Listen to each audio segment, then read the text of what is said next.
Well, we are back. Ladies and gentlemen, Ryan from Oakland Ghosts. I've just got back from holiday. Had a nice relaxing time. Haven't touched a synthesizer in over a week. I have this jam that I was working on before I left that I was trying to get ready before I took off, and I just couldn't get to it. I was too busy planning the trip, getting things done.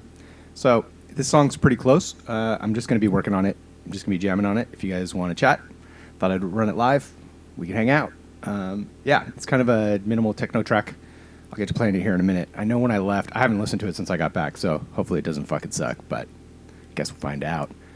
I felt like I was pretty close before, so it's mostly at this point it's kind of figuring out how to arrange it and stuff like that. And I haven't decided if I'm going to do a live arrangement, or which I probably will because it's pretty rhythmic, or not. But I know that before I left on my trip, I had chopped a bunch of samples and loaded them up into the deluge that I was possibly going to use for it. So I'm going to start with that. I'll play it through real quick just so you can hear the meat of the track, and then I'll show you, what's doing what, and then we'll go sample hunting and see if we can arrange this bad boy. So yeah, welcome. If you have questions, hit the chat. This is just kind of an open studio situation. All right, hopefully this doesn't suck. Let's listen.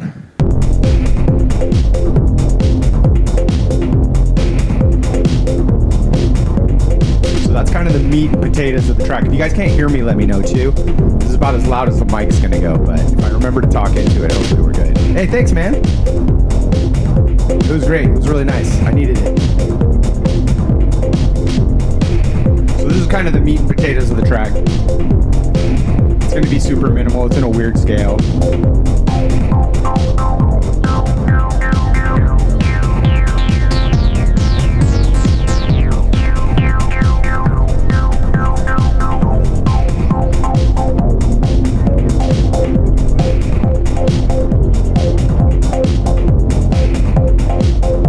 I'm calling that kind of the chorusy.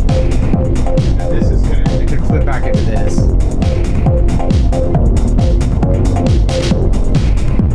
Oh, heck yeah, man. Markham 6, you Markham 6. Glad you're here, man. Welcome to the club. This one, the blue box. Mag 4822. This is a GS Music Breeze 6. So it is a synth. It's a polysynth, kind of like a Juno. It's got a single voice, but it's also got a sub oscillator on it. It's super, super nice. The sound to it is very vintage. Sounds really 80s. I'm not using it in this track yet. I might still add it. Really, really pretty. It's all knob per function, so you could dial in a really good sound really quick. And it sounds very, I don't know, it always sounds really pretty. All right, so let's break it down. I'm going to show you what's up in this track so far, and then I'm going to start adding some samples, and we'll see if we can start arranging.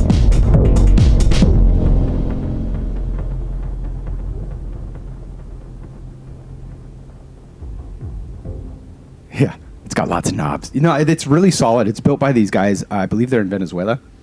And it's super solid, super metal, super good construction. It's badass. I really love it.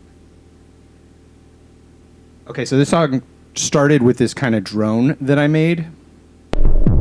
So let's kill I got the defam going. Let's turn that bad boy off for a minute.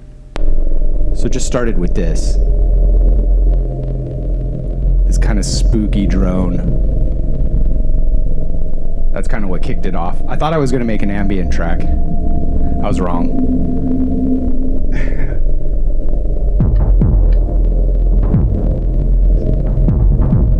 I think after that is when I popped in the DFAM. So let's start there. So yeah, it was the drone. Then I came up with this pattern on the DFAM. And I was like, oh, okay, yeah, I guess I'm making a techno track again. I suck at techno too, but whatever. I think I added the toms next. These are toms, I believe. Let's see. Just to kind of give it a rumble in the bottom end. Give it a little bit of movement. And then I put a more solid kick on it, I think. That's what this is. I'll probably go even louder.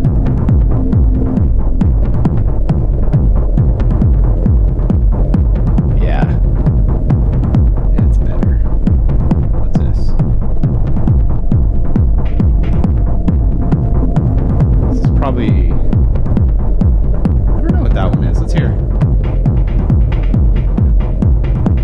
was going to be hats, but I detuned them and I made it sound almost more like a rim shot. Okay. I think this is kind of interesting. This is the way I'll do hats a lot of times. This is only open hats, but you can see that it's actually 3 different open hats, and the reason I do that is so that each one sounds a little different, and there's a lot of parameter locked stuff going on the hats as well, so that each hit sounds a little bit different, but it just gives them a little more life so it doesn't feel super monotonous. Here's the open hat.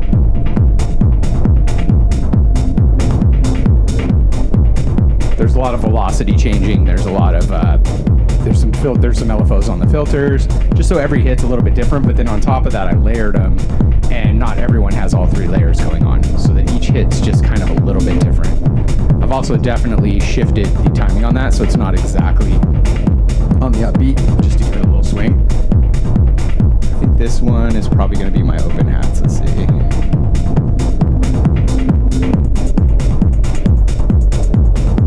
So these are all just kind of pieces that I'll be able to use when I arrange, so we can slowly build up different parts. What do we got here? This is probably clap. Yeah.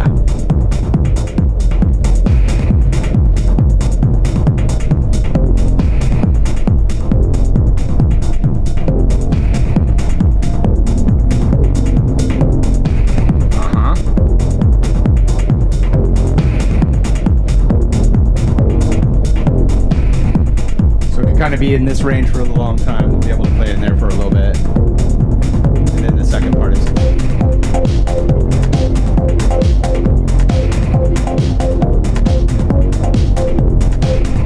And then of course I can filter sweep the hell out of it.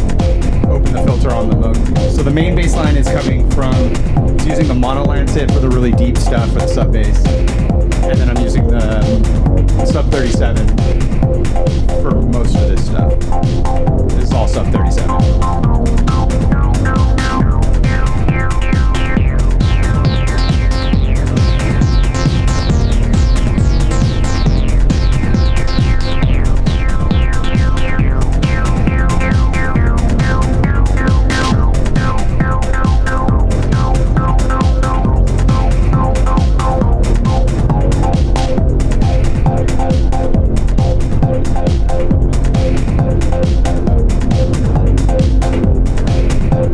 I have the nicks going that I can as kind of an accent to that bum bum bum. So just doing this. Let's see, I'll mute the sub.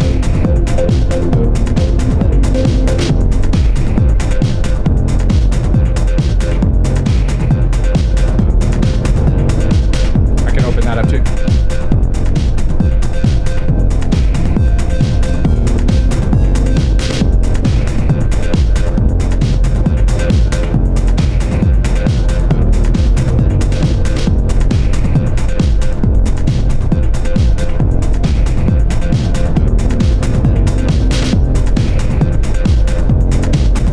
Yeah, the Deluge is very much like it. If you're used to Ableton, I'm actually not even using it in clip launcher mode, but it has a clip launcher mode that's almost exactly like grid mode like in Ableton. So if you're familiar with Ableton, you'd probably get on with the Deluge really good.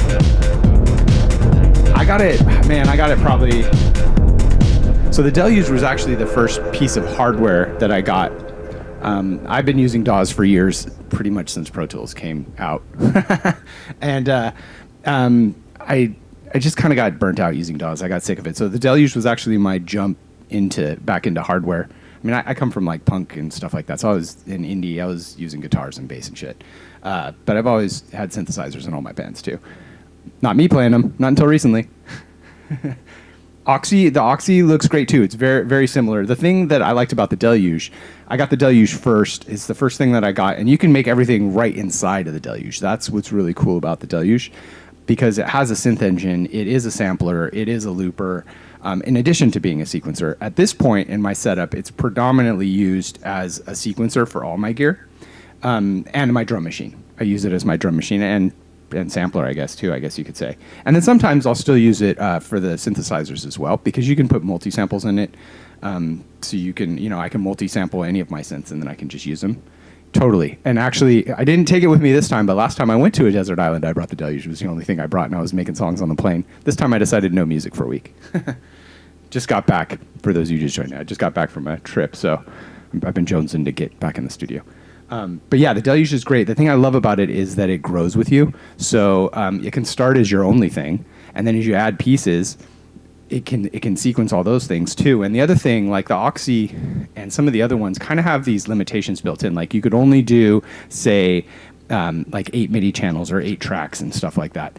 The Deluge is just whatever. And same with sequence length. There is no sequence length. The sequence length could be fucking 50 bars if you want. You know, it goes on forever. There's no artificial limits. The only limits to it are how fast the processor can keep up and how many different things you got going on.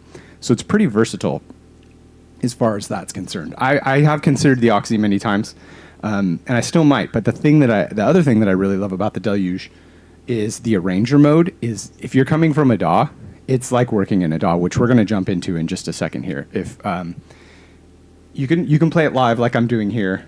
I would probably, this song's getting pretty heavy, as you can see. There's just a lot of stuff on it, and I can't keep it in just 8 rows. So I'd probably use the more clip launcher mode, the grid mode they call it on here, and it would give me more things to cue. But the arranger mode is very similar to a DAW, where you just kind of lay out your songs horizontally as opposed to vertically. So you can say, you know, I want this loop to go this long, I want this loop to go this long, then bring this loop in. And what that allows me to do is if I really kind of plot out my track and I'm not doing it completely live, it'll cue things automatically. I don't have to get over here and cue stuff, and I can focus on turning knobs on all my other synths to give it a little more life and a bigger performance, if that makes sense. So yeah, I definitely recommend the Deluge. It's badass. I know it is a little pricey, but so is everything, right? I don't. They all get expensive. And once you buy one, you just keep buying more. God damn it. It really started with this, and now I got a ton of shit. I do have some other stuff coming, but it's months in back order, so maybe I won't reveal what my next big piece is, but I'm pretty excited for it if it ever gets here. Okay. All right, so at this point, I feel like, you know what, I'm going to jump into arranger mode just so I can arrange my tracks the way I want them, and then I'm going to dig into some of these other samples. I have, like I said, right before I left, I chopped a bunch of samples in my DAW, and I moved them over to here, so that I think that are going to work with this track. I don't know yet, but I guess we'll find out. So I'm going to hop into arranger mode. Yeah, samplers for the samplers.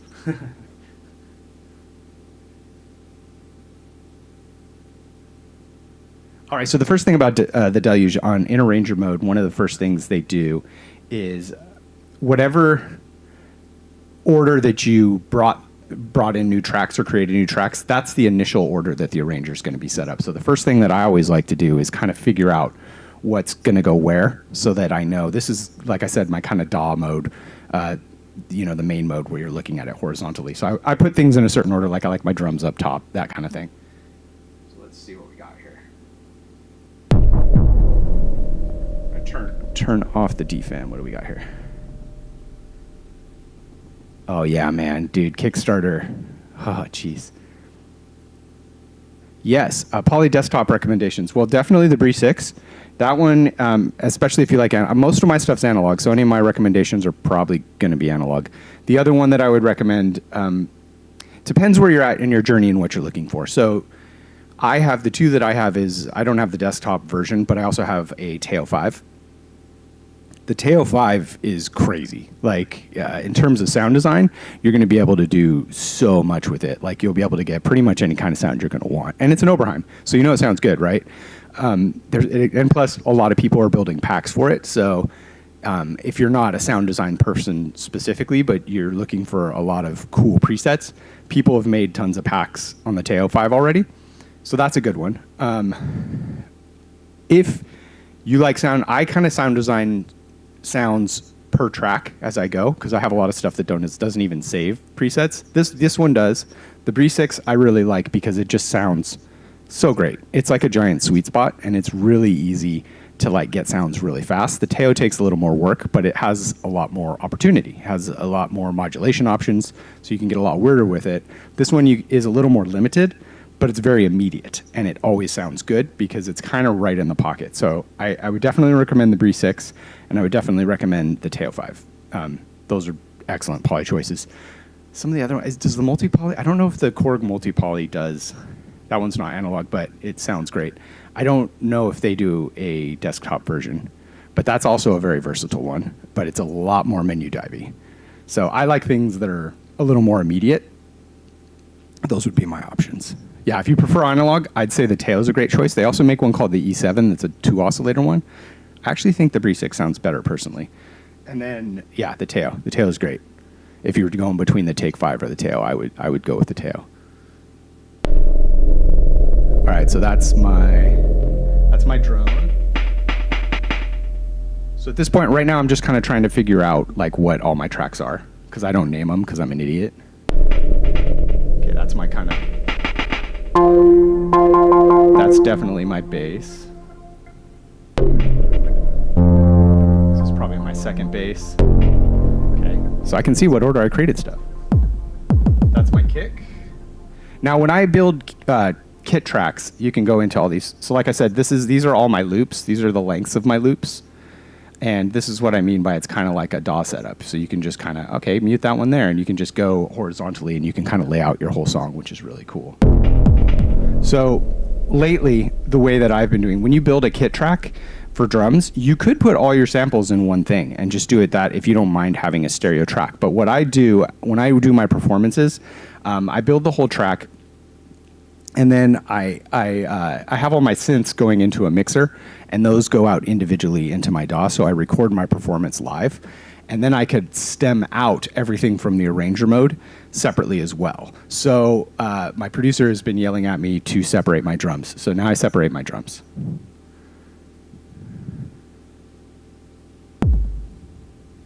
And now I'm just kind of moving things in an order that makes sense to me. So that's my kick.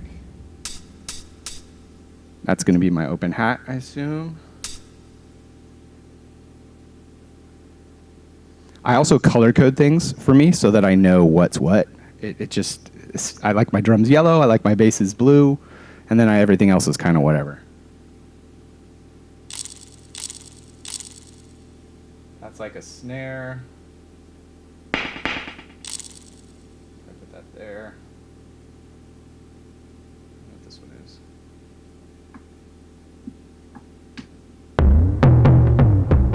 Oh, those are my toms.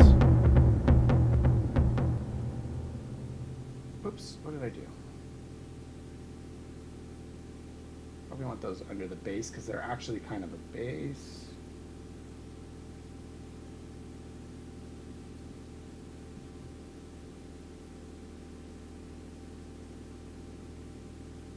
When is this one not doing anything?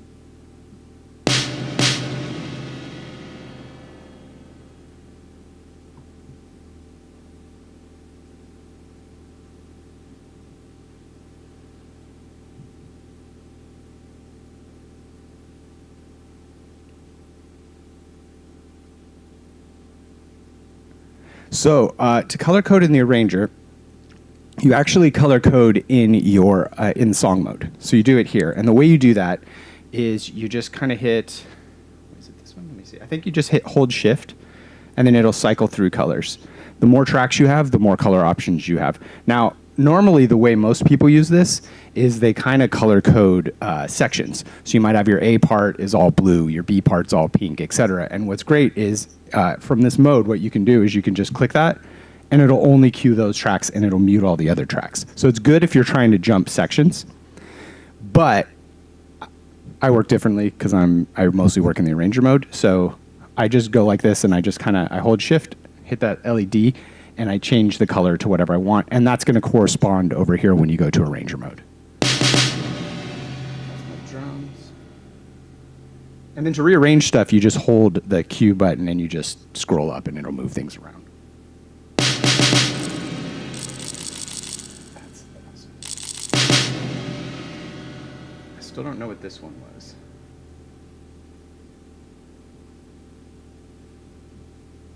I don't think there's anything on Audio 3. I think Audio 3 is a ghost.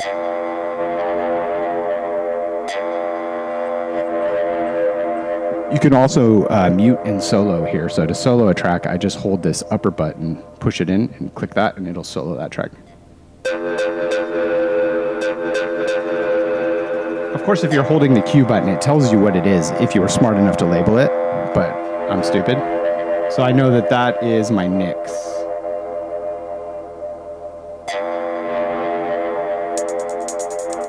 That's an open hat, I can already tell. A lot of times you can tell just by cueing it, you can just tell what you got.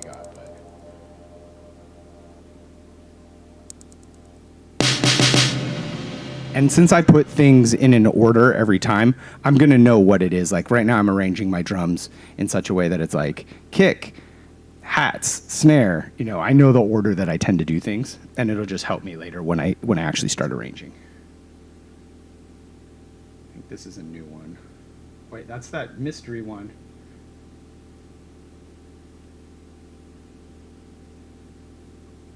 And this I think is kind of a hat one too. Let me see. Yeah. So that's a topper that I did. All right. All right.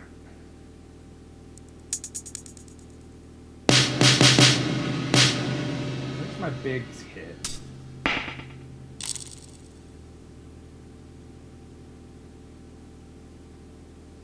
Okay. So now I got everything more or less in the order that I want it to be. I'm going to delete this track because I don't need it.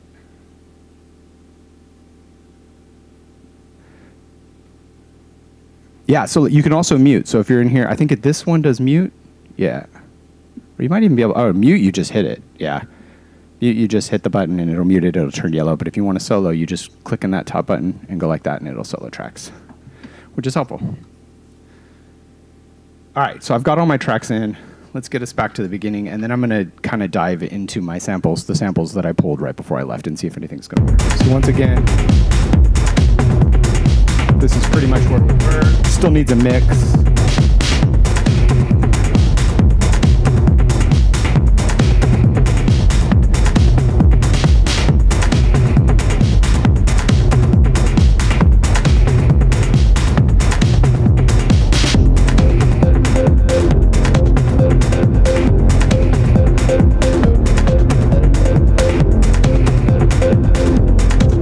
I have another one up here I forgot about.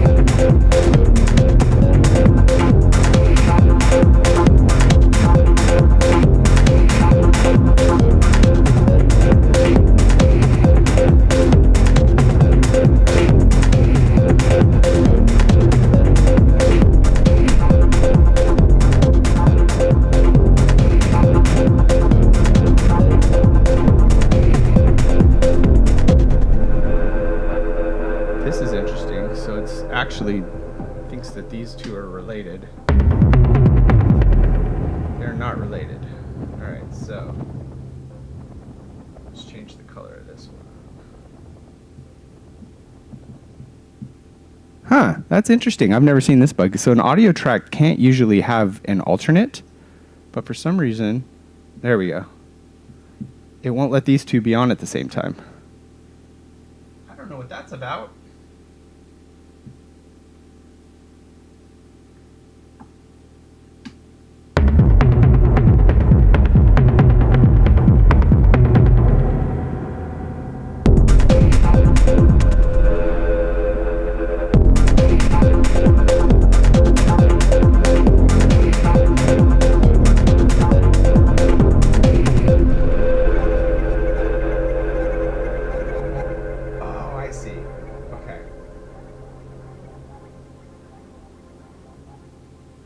I see what happened now. It's because I deleted that last track. Audio 3. Stupid.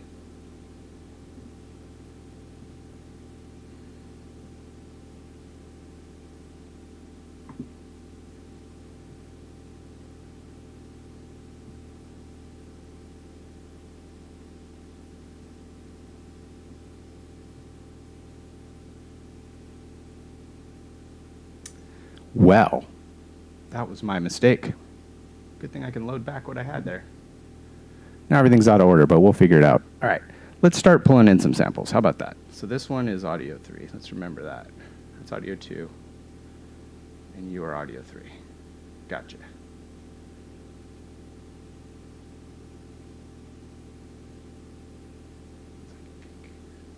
All right, so now I'm just going to start loading up some new samples. And yeah, we'll see where it goes. Let me get this back over here.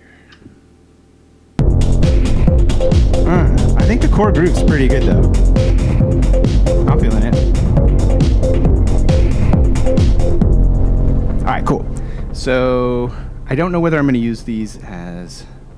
I'm going to start off as making these kit tracks. So there's two ways that you can kind of load samples. You could either load them as an audio track.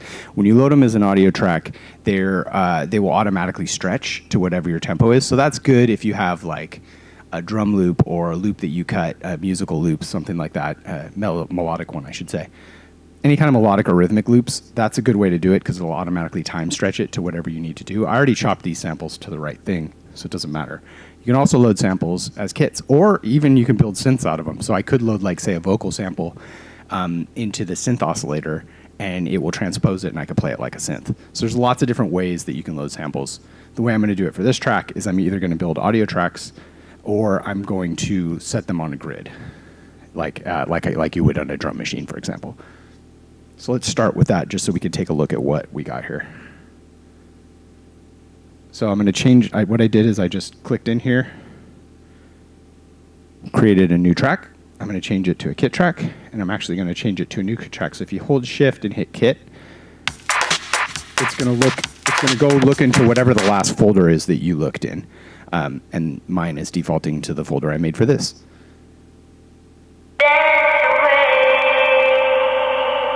Gotta have some vocals on this.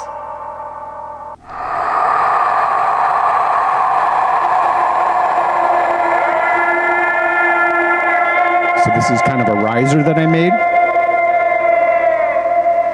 I think that's going to work really good. I think that's going to work really good for transitioning into different parts. So let's throw that one down there. I do know that this one's going to be right on the one. I don't know how long it is. The one thing with samples, if you're loading them into kit tracks, usually that's better for like one shots and stuff like that.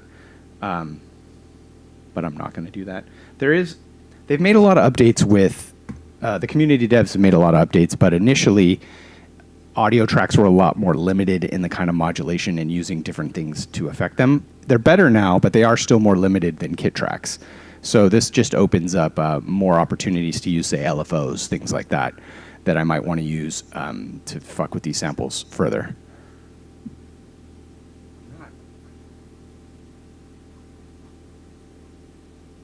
So I'm just stretching this to like 8 bars because I just don't know how long this sample is. Well, it's at least 8 bars.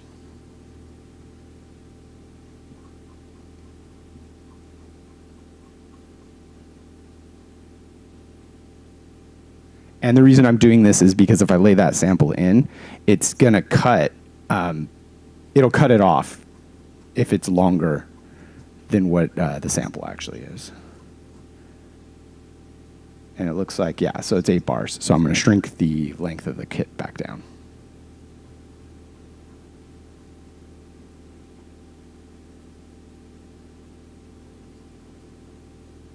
Cool. All right, cool.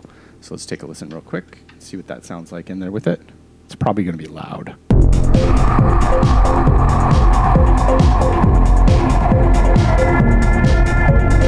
Boom, boom, boom. So in Arranger, I might use that to start dropping a kick or something like that, right? Pretty cool, I think.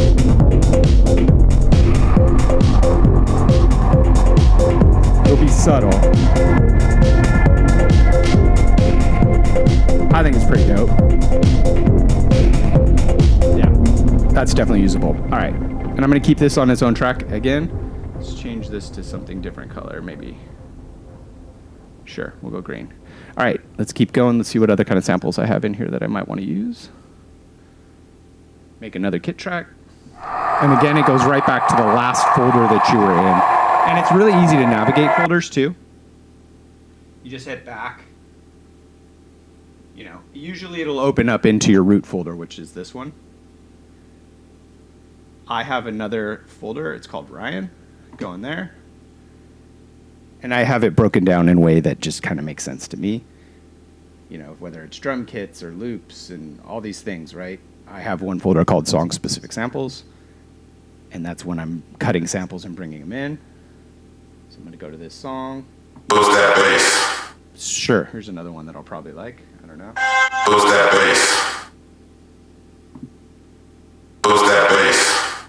No, I have a pretty big... I have a big sample library on my computer, so I always go back there to kind of chop samples and look for stuff. I have a lot on here at this point too, but okay, that one's pretty short. But I'm going to keep it a 4-bar loop. Who's that? Who's that bass?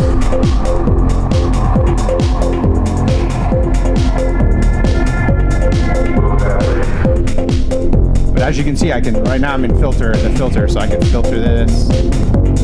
Who's that bass? Right now, I just want to turn it down a bit.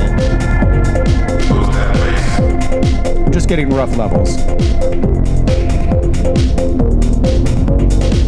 that? I'm actually getting, as you can tell, so what's happening, this song I have a lot of drum kits, more than I normally would on here, and so I'm starting to get sample drop. And there's ways that you can adjust that. The first way is making sure that these samples are not polyphonic, which doesn't really matter for a drum kit. The second way is making sure that things don't all hit on the same thing, so I'm just going to slide this one over. This is a little cheat code. Now it's not.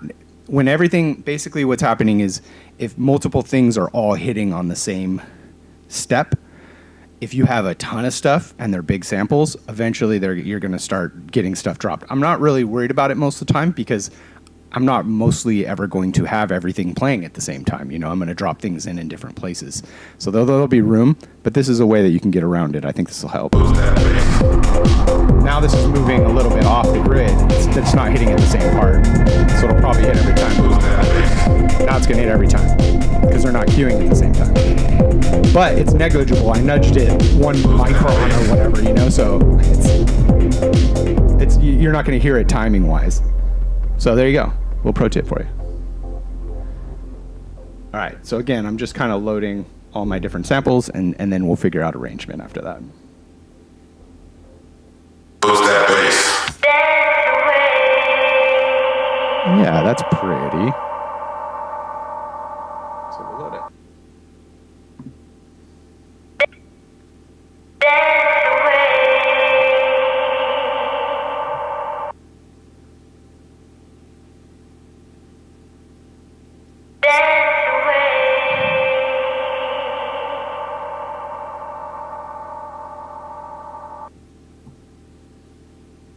Yeah, and you can go forward or back. Actually, there's a lot of little nudge tricks that you can do. Another one that I really like to do is, say, for example, you have it on a downbeat. Like, say I have the sample on the downbeat, but I don't want it to hit the first time. I want it to hit it the second time around, but I don't want it to hit every other second time around. Like, as you probably know that you can do, like, you can say, have the sample only hit on 2 of 4 or whatever. Like, you can do that kind of stuff, right? But sometimes I'll have a hit on the downbeat that I want to hit, but not the first time that it plays through, but then every time after that. So if you nudge it the other way, -1, it won't play the first time, but then it'll play every time after that it's looping. So that's another fun little nudge tip. Yeah, that needs to be way longer. Now, even with these one shots, a lot of times I will still do it as a 4-bar loop.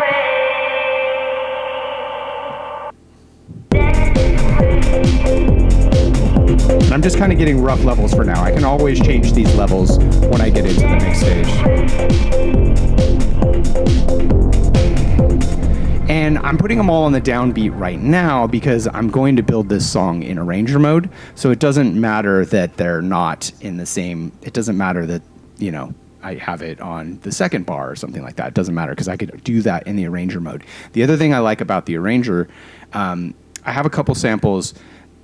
I have one loop that I built with my other synths.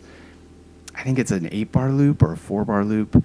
And sometimes I like to just play the first half, and sometimes I like it to play the full 8 bars. And in the arranger mode, you can trim the back. So you don't have to play the whole loop every time. You can cut it. Another cool thing that you can do in Arranger that you can't really do in the other modes without like live muting stuff.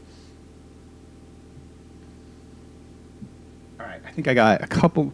I think I have another riser and one more effect that I want to bring in, and then we'll get into arranging.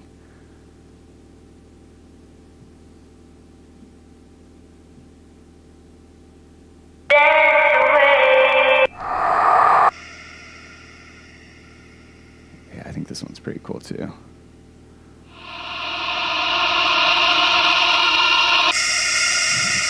So that's another one that I kind of built. I chopped a couple different samples together, so that'll be like a riser if I do a drop or something like that. It's probably 4 bars. This one's pretty short,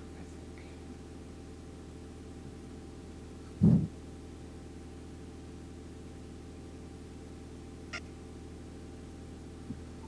I think it's 4 bars. Let's see.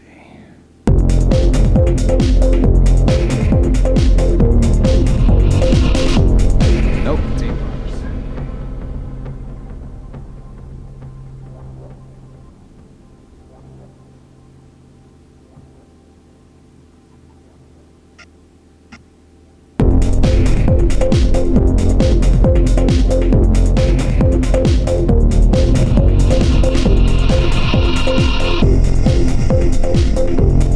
That's going to need some filtering too.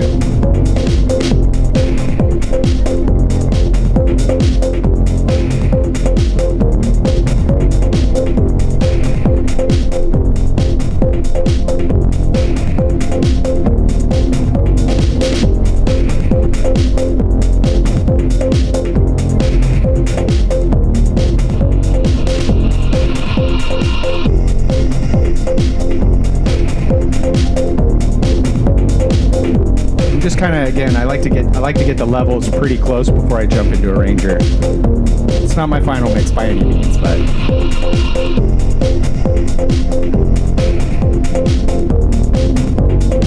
yeah, that's good enough. All right, and I'm muting all these for now because I don't need them for now. Okay, I got one more that I think I want to hit. This one I actually might want to do as an audio track though. So let's show you how you do that. This one is more of a rhythmic kind of thing. So to make an audio track, you just hold the track and you click it. And another important thing to note if you're getting sample drop on the Deluge, if you're using kit tracks to do samples, like I am doing for some of these longer samples, it doesn't handle that as well as making those audio tracks. If you make them audio tracks, it handles it much better for whatever reason. It handles somewhere in the architecture. The devs told me it works better if you're using longer samples as audio tracks as opposed to dropping them in kit tracks. So that might help you as well. All right, so now we jump into that audio track. You're going to hit Shift and Browse.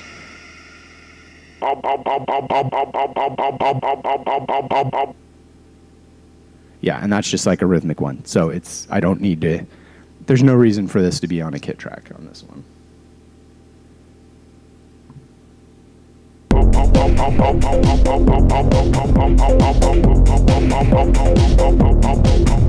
I built this by just making a weird delay on a bop.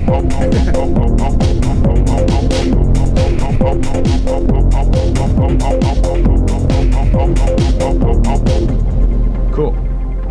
And then I got one more that I also think is a rhythmic audio one. So I'll bring that, and then I think we're ready to start trying to build an arrangement. So again, I'm going to create this. I'm going to make this an audio track by holding the track in the row and hitting that. There is a way to name your tracks. I forget how to do it, and I work quick, so I never do it. But that would also help when you go into Arranger mode if it just tells you the name of the track. This is bass, whatever. That would probably help in Arranger mode when you're rearranging your tracks. But I'm stupid.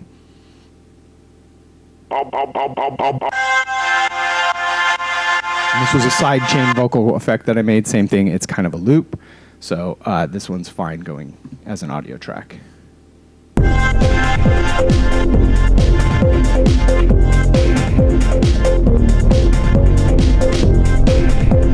Just something that gives a little movement, because this song is not particularly melodic. It's not really melodic at all. I don't really have any melodic elements except that bass, which is why I'm describing it as techno, even though it might not be, because it's more rhythmic based. All right, so at this point, those are all the samples that I cut that I think might be working for this track. So now we're ready to kind of start trying to build out an arrangement. I'm gonna have to go back into my arranger and rearrange them because I had to reset. But first, before we do that, I'm gonna save. I haven't had a lot of crashes on the Deluge. I have had a few, but it's pretty rare. I can say I've almost never had a crash, but I have fucked up on something and not been able to get back where I was. So similar to in my DAW, anytime I make something big, whether that's an arrangement thing or add a new part that I like, I save. I wouldn't say I save as often as I do in the DAW, but I do try to save anytime I hit like some kind of milestone, whether that's creating a new part or building out a new part of an arrangement. Save, just so I know that I can get back to where I was. And you can save iterations if that works for you. I just save over stuff because whatever. All right, cool. Take one more quick look at what we're working with here.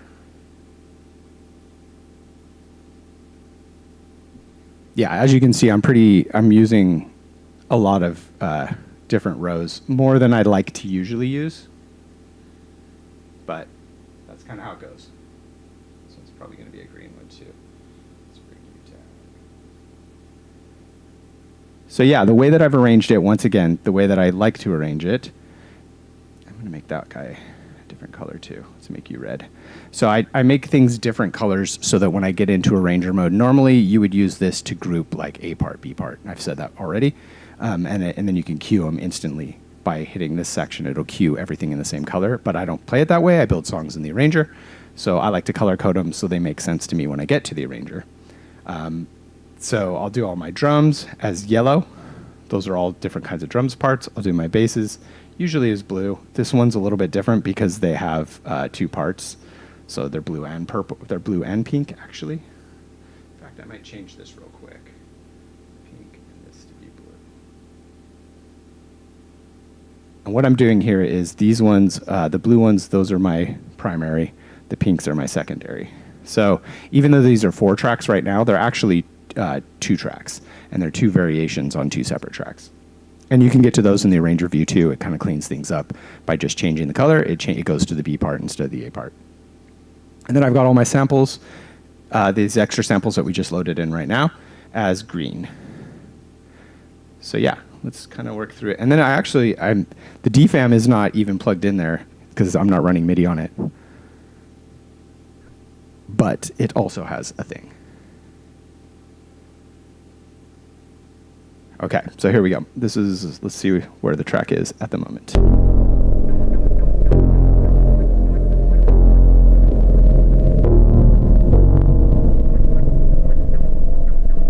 So we started with this drone.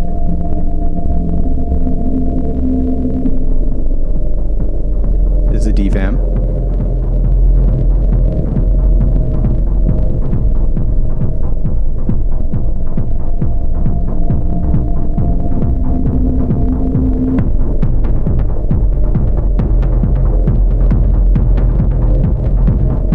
The vaguest of ideas for an intro.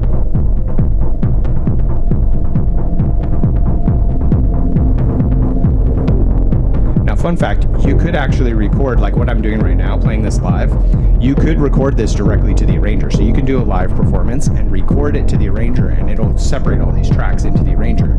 Then you can go to the arranger and you can edit it up. So if it's a kind of track like this one maybe, I haven't decided yet, where it makes more sense to just kind of vibe it out and feel it out live. That's one way to still get it into the arranger so you can separate those stems out later.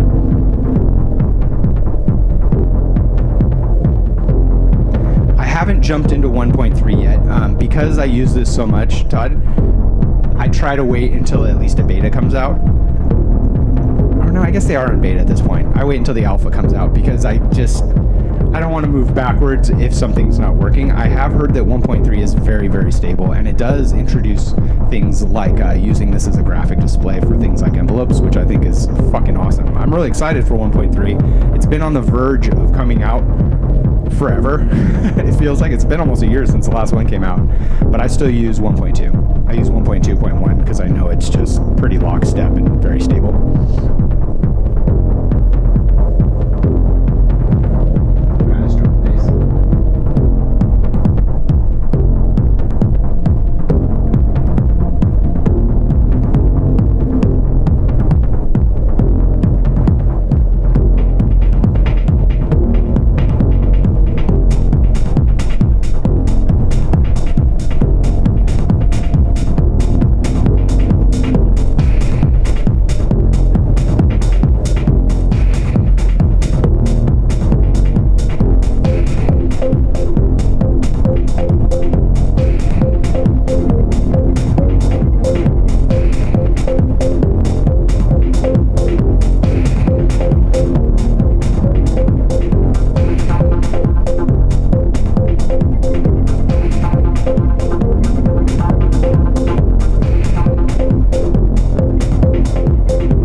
I didn't know it had 4 LFOs. That's awesome. Where do they hide those? On the grid? Is there like a special hotkey to get in there?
So there's 4 envelopes as well? Dude, that's sick. Yeah, dude, they keep doing really awesome stuff. I know they got some good generative stuff coming in 1.3 as well. I just haven't tried it yet because I'm trying to stay stable. I can't. And as you know, if you build a song in one version, it can't go back. So if I start getting somewhere and then I hit a glitch, then I'm fucked. So I gotta wait. All right, I'm going to go into Arranger, and I have to set these up because I screwed up last time. All right.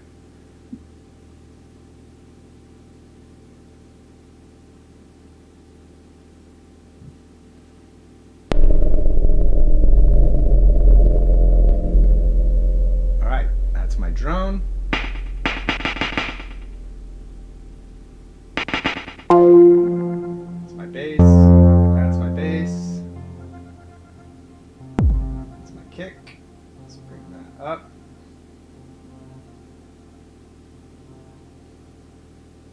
And if you guys are unfamiliar with the Arranger mode, then we'll probably get a crash course in a minute. So just to reiterate what I am doing now, the way the Arranger mode works is the order of the tracks is over here. You can check each one out, right?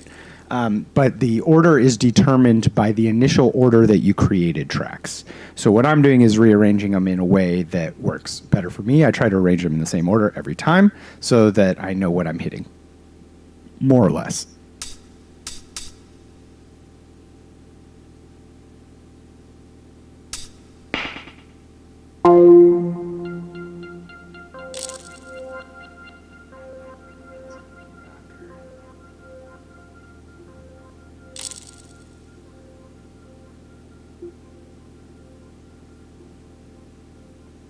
This is the, and again, if you want to solo tracks, you can click in the middle, the top one, and then click the mute pad, and you could solo so you can see like what you're looking for. That's not going to come in until much later.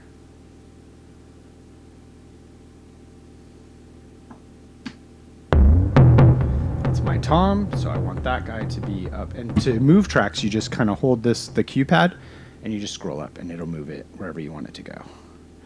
I want this one to be under my kick.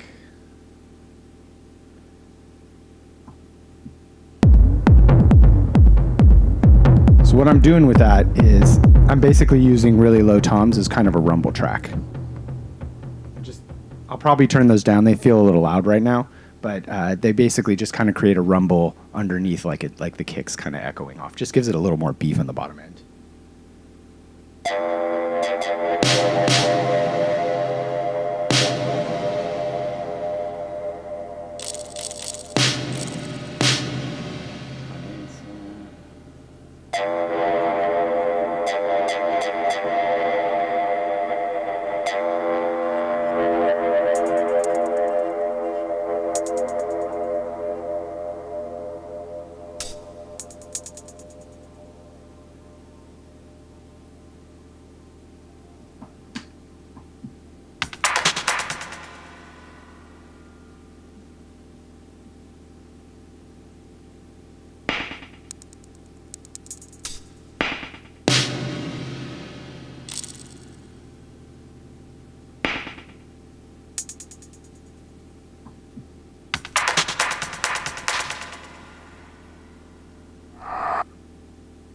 Close that bass.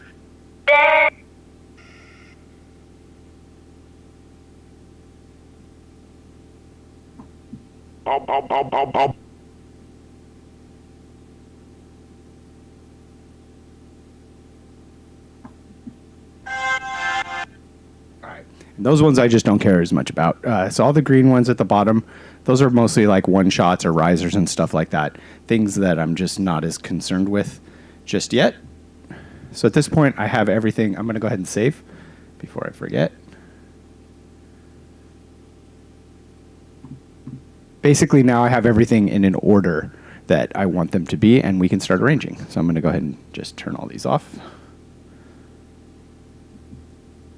And we should be able to more. Oh man, this track so funny because it's not even a melodic track. But it's completely thick. It's way more tracks than I usually like to work with. I prefer to stick to like maybe 8, maybe up to 12 separate tracks.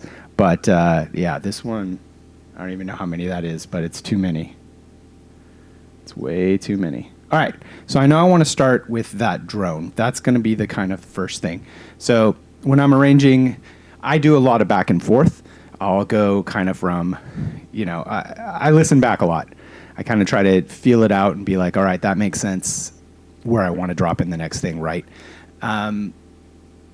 Usually when I get to this point, I've jammed on it a lot and I have a good idea of where I want to take things in and out, or at least a vague kind of overview. It's been a week since I played this track, so that's not the case right now. So it's going to be a lot of experimentation. I know I want to start with the drone though, and then probably slowly bring in the DFAM. So I'm going to just kind of work it and see where I feel like that makes sense.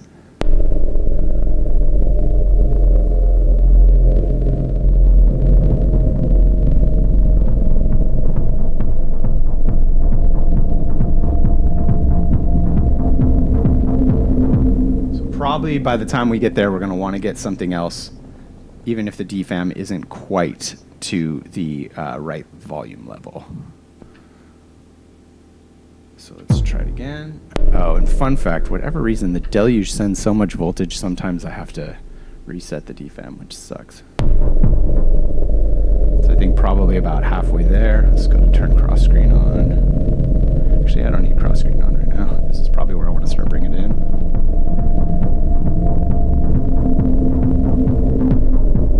Probably want something to hit right there on that bar. Now right here, I still don't want the kick in yet. Maybe let's try those. So again, this is just kind of trying. This is just trying different things. I know because this is a rhythmic track, it's going to be a lot of slowly building things up, getting to the core groove, hanging there for a while, taking things away, things like that. So again, I many times go through here and play things out.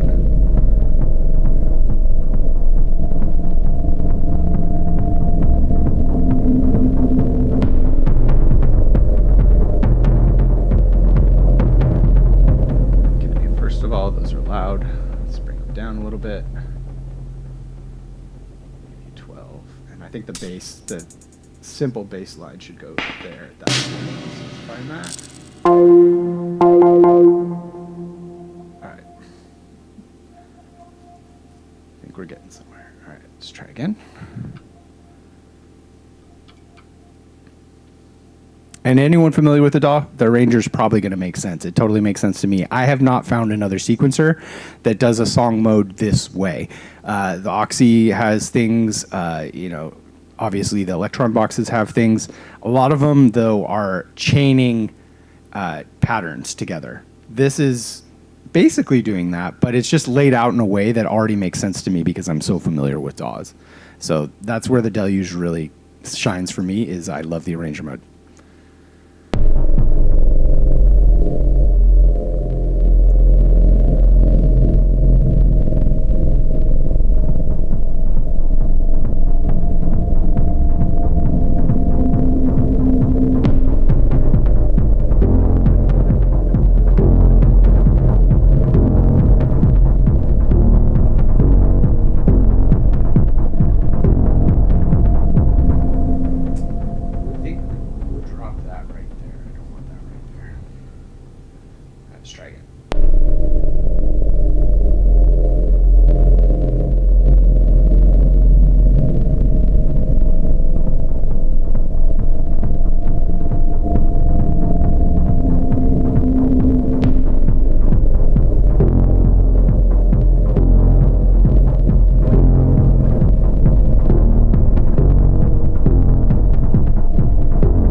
Some hats, probably.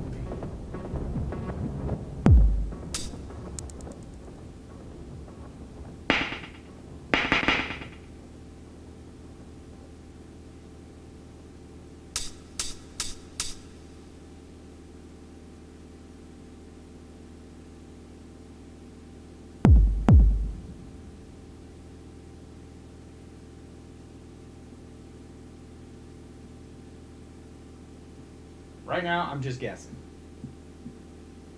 I don't know what I want yet. That's kick. These guys go a little bit more. That's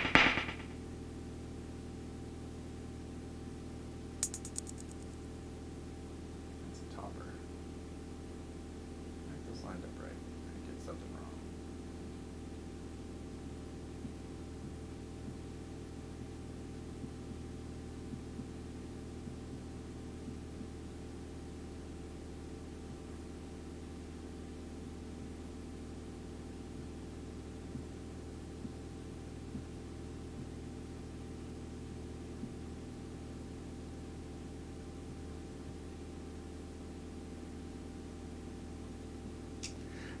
So you see me jumping around here. This is actually something that's cool, is like I said, you can kind of cut things. And you can also, what's fun about it is when you're using the looper, the automatic looper, you can't offset things. But here, like I can say, all right, well, that sample I want it to cue on the downbeat, and it'll be off a little bit every time that it comes through. That's another reason I like using the arranger, is I can shift these in ways that I might not have been able to before. I mean, me doing it right now is just me messing up, but... All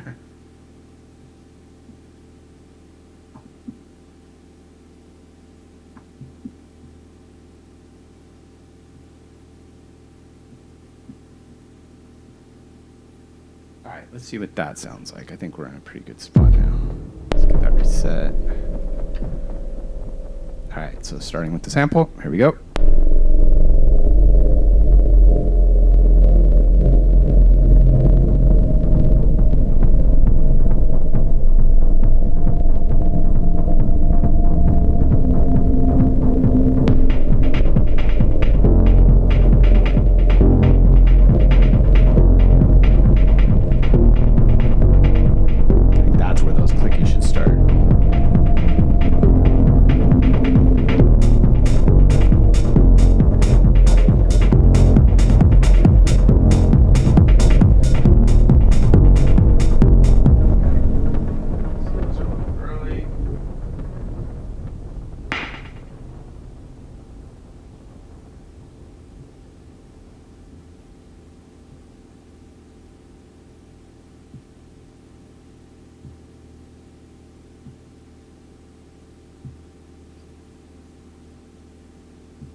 All right, try again. Like I said, it's just kind of a lot of back and forth, just testing things out, especially for the intro or any new changing sections. I'll play it over and over again, and that allows me also to just get it in my head, like, all right, it allows me to kind of practice where I'm going to turn things on, where I'm going to turn things off with the synths that I'm going to manipulate live. But it also just kind of gets me, I think when you are too focused on just arranging section by section by section, you lose track of the bigger picture. So I like to always, pretty much always, unless I'm focusing on a bridge or something, start from the start, just to see if it all makes sense in a cohesive way. And one of the things I struggle with, because I come from like a punk and kind of indie world, and I was making music that was going on the radio before, is it's always like, get to the next thing, get to the next thing, get to the next thing, right? And with electronic music, that's not usually the jam. Usually you kind of, it's vibe-based, it's groove-based, especially techno. It's entirely groove-based, right? So it's about kind of building that feeling and telling a story that way. And it's a lot harder for me to remember, like, just slow down for a minute. Because when I'm jamming, I could jam forever on a little 4-bar loop or whatever. But when I'm building the song, I'm always like, oh, I gotta get to the next thing, get to the next thing. And sometimes it's, let it breathe a bit, let it breathe a bit.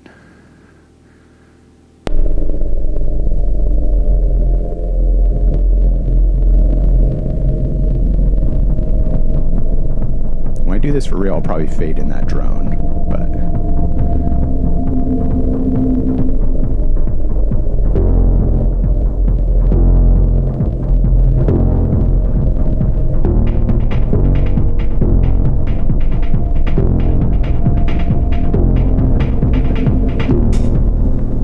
Notice my bass track's actually off. Should be right here.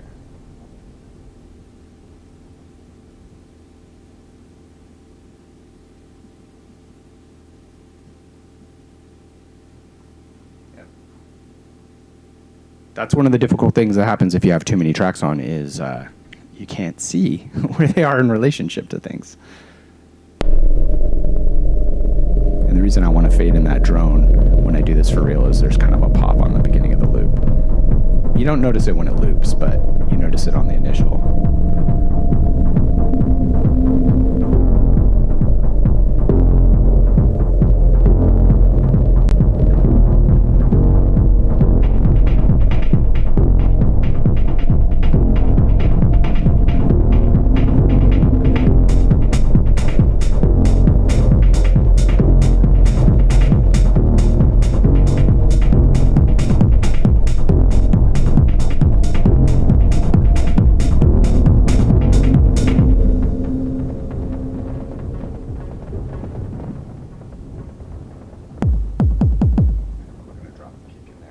I still think the kick needs to be louder. I don't think it's loud enough.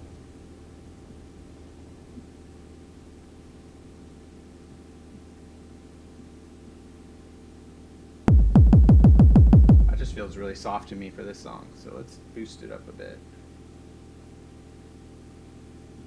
Boost it up a lot.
All right.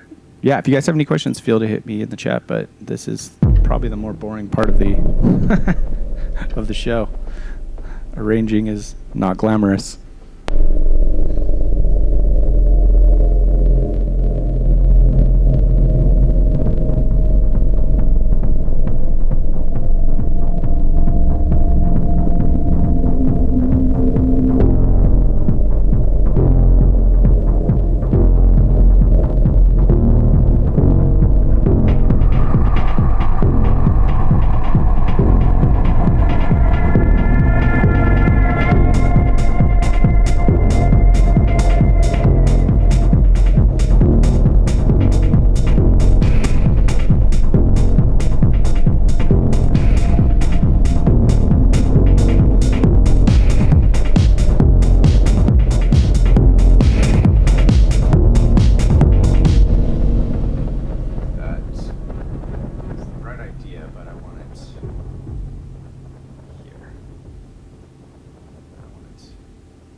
See if we switch right there. That might be where we introduce the initial bass groove. I think it's probably going to be right there. Let's try that. All right, again, starting from top.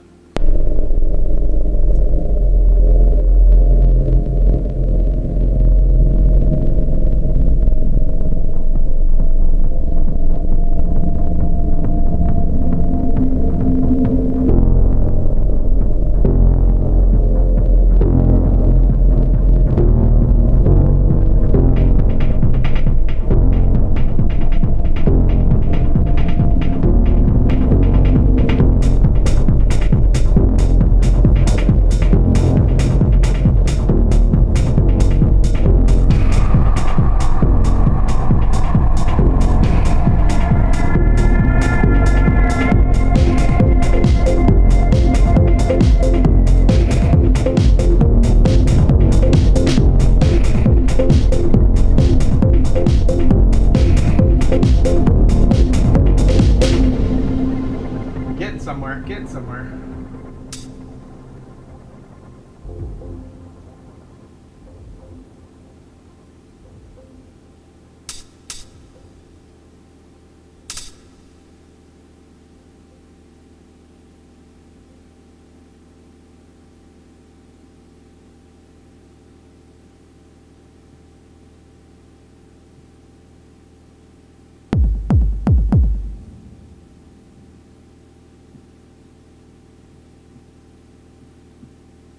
One thing I definitely know already is I'm probably going to have to beef up that kick a little bit, either with by layering samples or just turning it, saturating it, turning it louder. It's just not, or honestly, it's just the mix. I don't have things balanced quite yet. So that needs to fucking hit a lot harder, I could tell.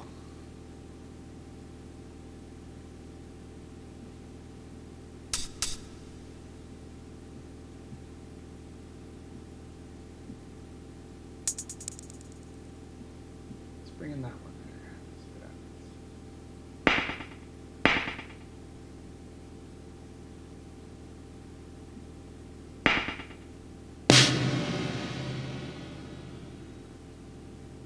Actually, this one I know has some random stuff going on, so I should loop it.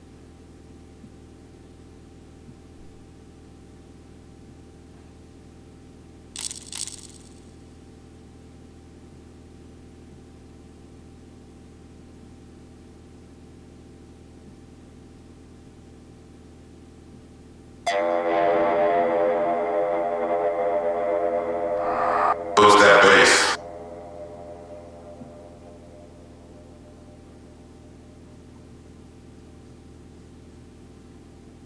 All right, see how that's feeling.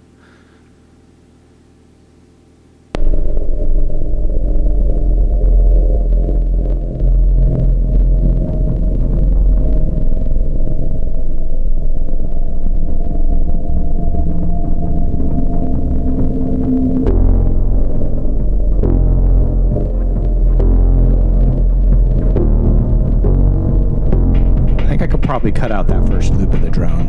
Just start when the bass hits.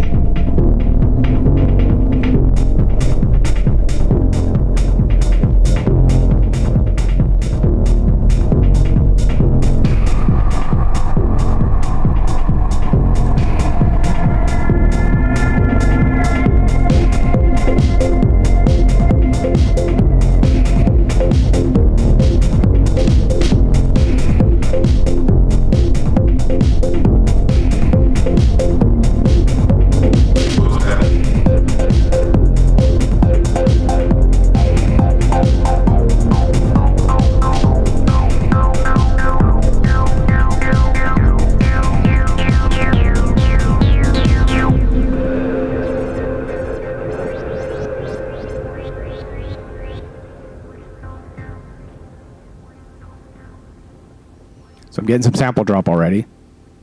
That's fun. Boost that bass.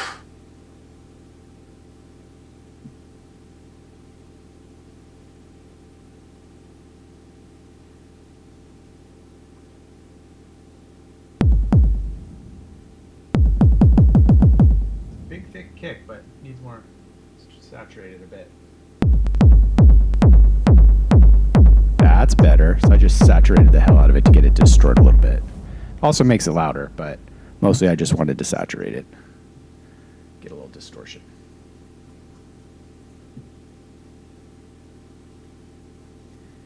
And yeah, I think maybe I don't need to, I think I could start this 4 bars earlier. I think I could start it with where the kick comes in. So let's go down. That's going to be here.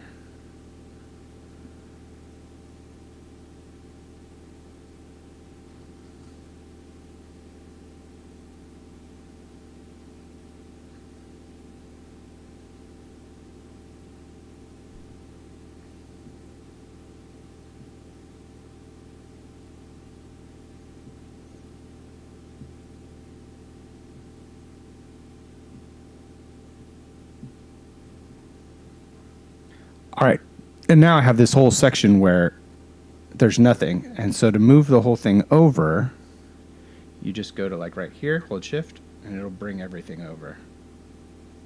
You just got to make sure you can see one of the tracks. And now it'll start there.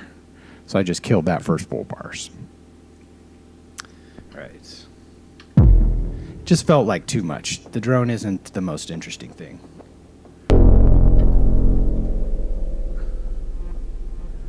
All right, here we go.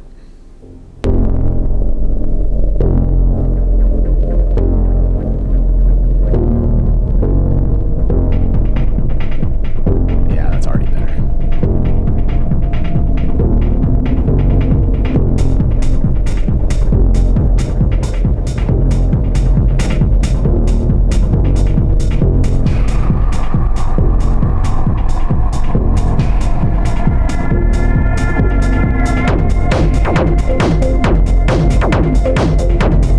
Now that kick sounds ridiculous.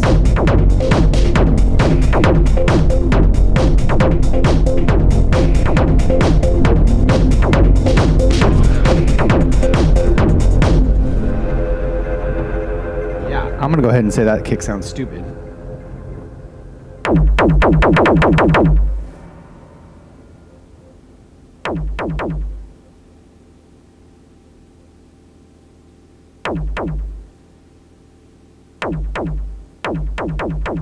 That doesn't even sound like my sample anymore. What happened here? Sounds like it got pitched.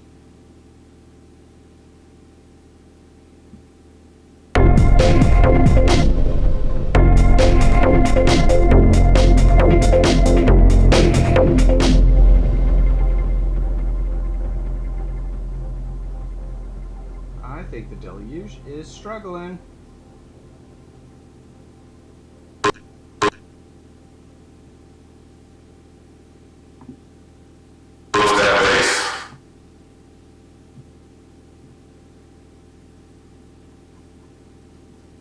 That doesn't sound like my kick anymore. I don't know what happened.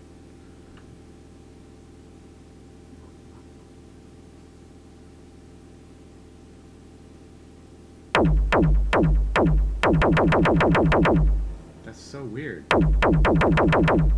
That is 100% not my kick.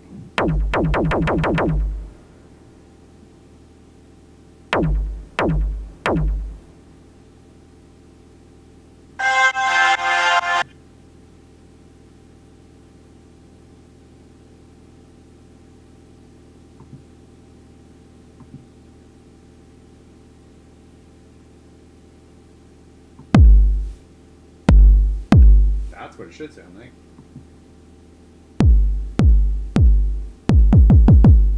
So weird.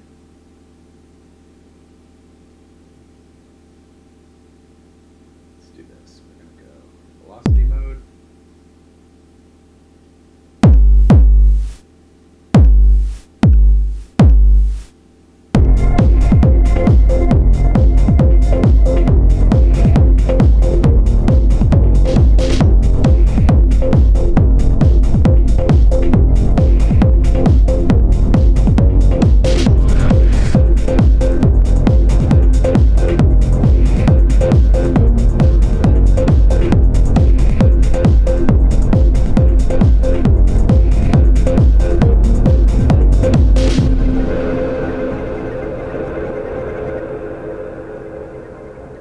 not sure why it manipulated that sample automatically for me. I didn't do anything.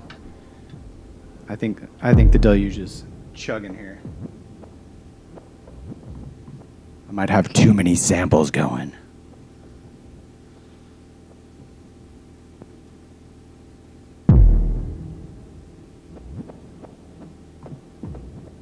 Make sure we save. All right.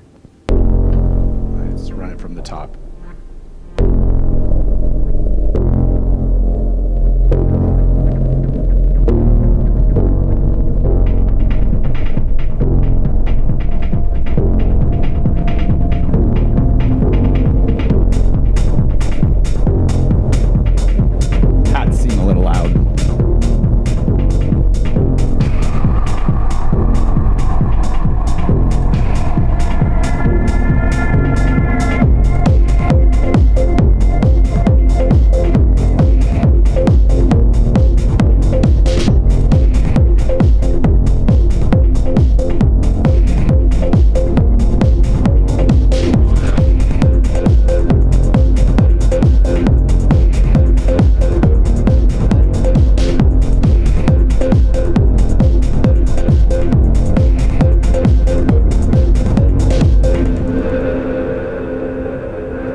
Turn the open hat down just a hair.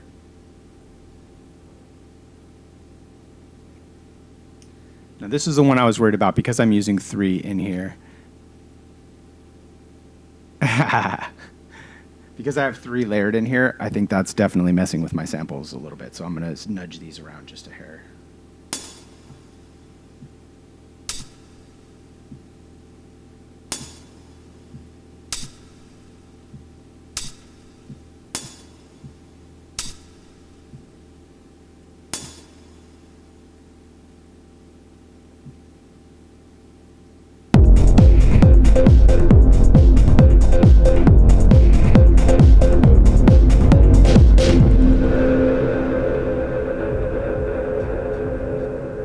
I do have everything. I do have all my outboard synths kind of going through a couple effects, as you can hear every time I stop it. I probably didn't mention that at the top, but that would be, I've got the chroma console and I've got a crazy kind of delay going on with the Zoya as well. Chroma console I'm mostly using for a little bit of drive, a little bit of reverb, and I'm also squashing it, so I'm using the compressor on it. And that's mostly for the bass synth. And the DFAM. All right, let's see if this is going to cooperate better with my samples now.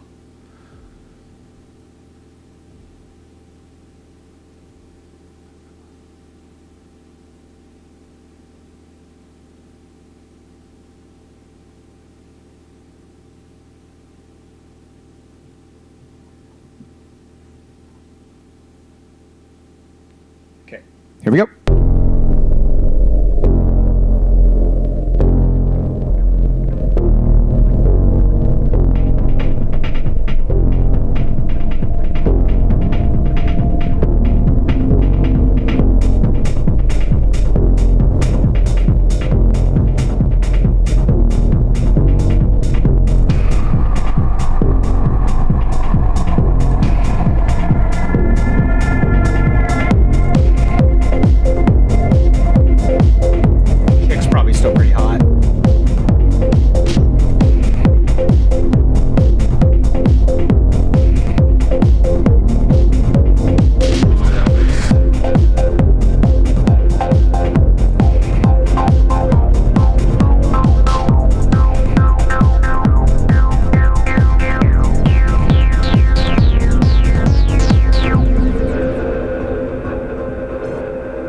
We're getting somewhere.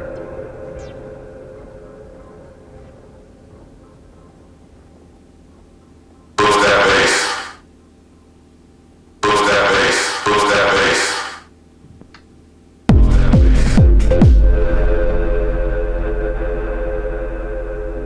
Close that bass.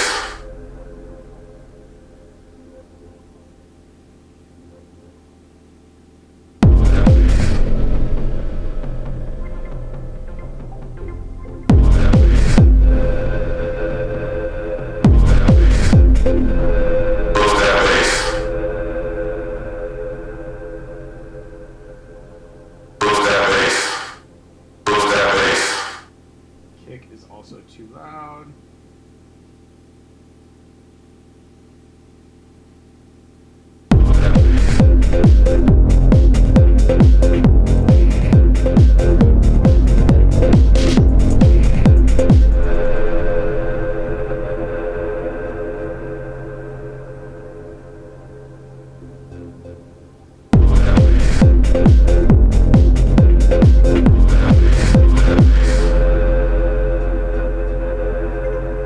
This is where the arranger gets fun. I'm going to kind of do a little stutter here.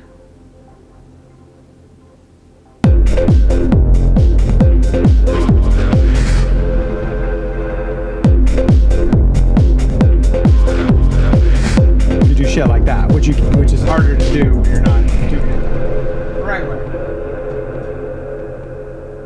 So we hit.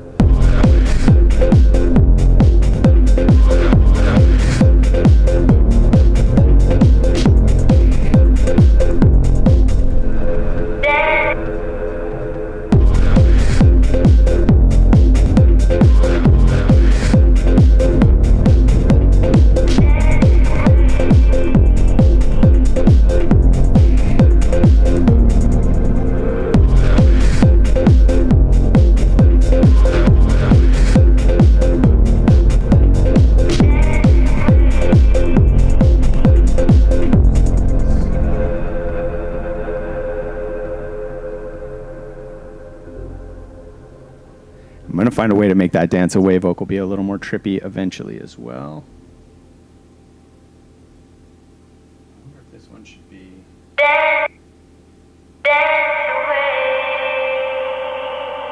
I'm just kind of panning it. I'm favoring the boost that bass one. I'm on the left, the dance away one I'm favoring on the right.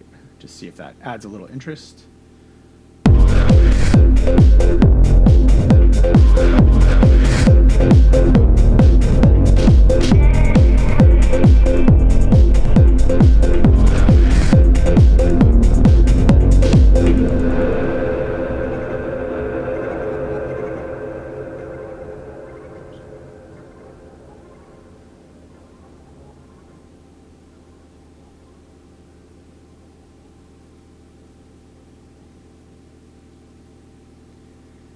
I do want a little bit of that drone by itself, but I want the bass to come in maybe halfway. So what we're going to do is I'm going to go in here, and I'm going to make these a custom track, which you can do after the fact. These are the loops that I already have. But if I hold shift and I hit it, it's going to turn white. And now anything I do here is only going to apply to this loop, not all the blue loops, if that makes sense. So all I'm going to do is I'm just going to delete the first two. And we're going to see how this works. Same on this one. Listen to that Vermona. Dude, that's just such a sick. The Vermona and Monolancet is very underrated for bass, guys. It's got an excellent sub range.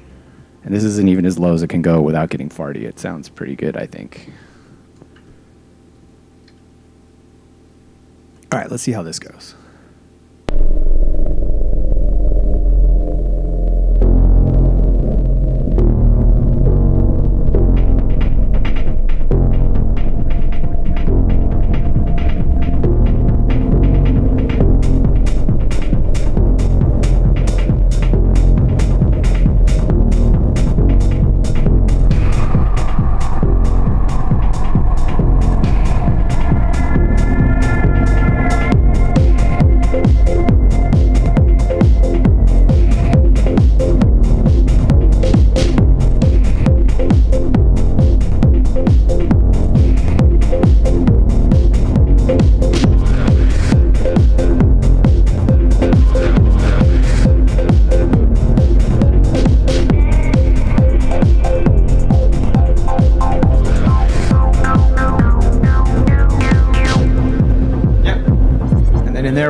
I don't really like the panning on the vocals, so I'm going to fix that first.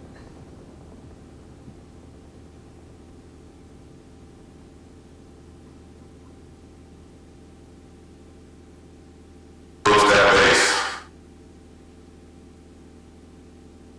Move that bass.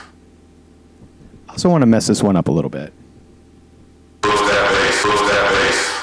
Move that bass. Move that bass. Move that bass. Move that bass. Move that bass. Move that bass. Move that bass. Move that bass. Move that bass. Move that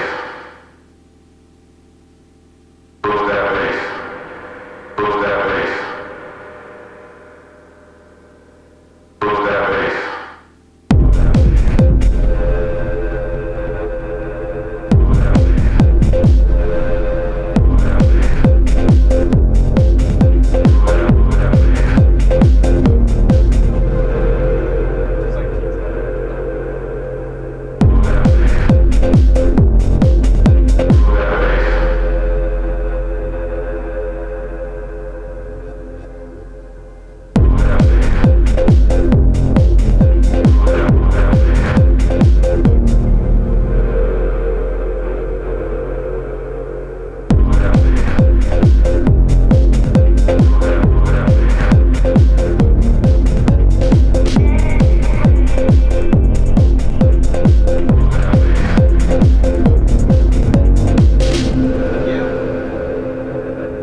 That's nice. All right. Dance away. Same. I want her up in the middle.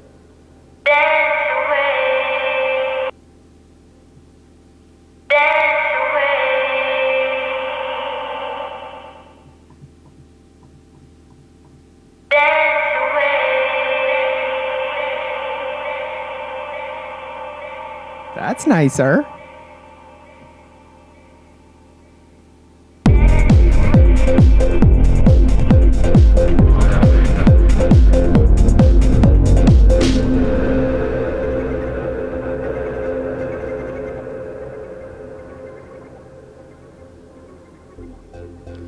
Now, the other thing, because of the way that I record my performances, I'm not too concerned about sample drop. It's annoying because it makes it difficult for me to, hear the track the way I want to hear it. But as long as I know things are kind of in the right place, during the performance, it's not so important if they don't cue for me where I want them to all the time, because when I stem these out, they're going to be fine because it's stemming them. It's separating all the tracks. So it won't matter. They'll be in the right place as long as I know they're more or less there. All right, let's try this and see what that sounds like. And then we got to figure out where we're going into from here. I think I've got most of the intro getting into that groove going. Might be a little too early to drop and start dropping things, but I don't know. We'll see what happens.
Definitely losing it, getting some sample drop.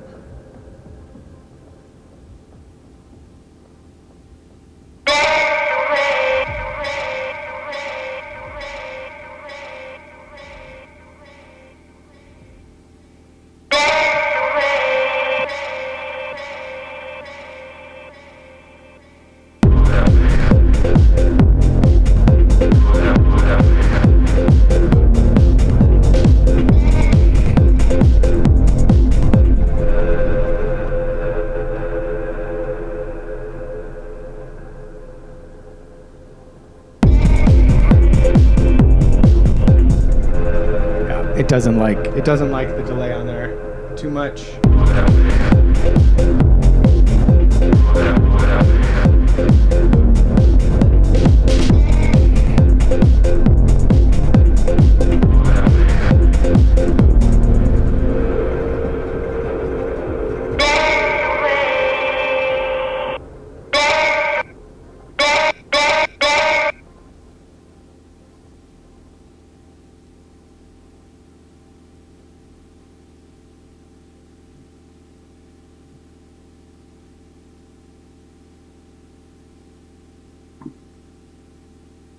I'm going to try making that one an audio file and see if that works better.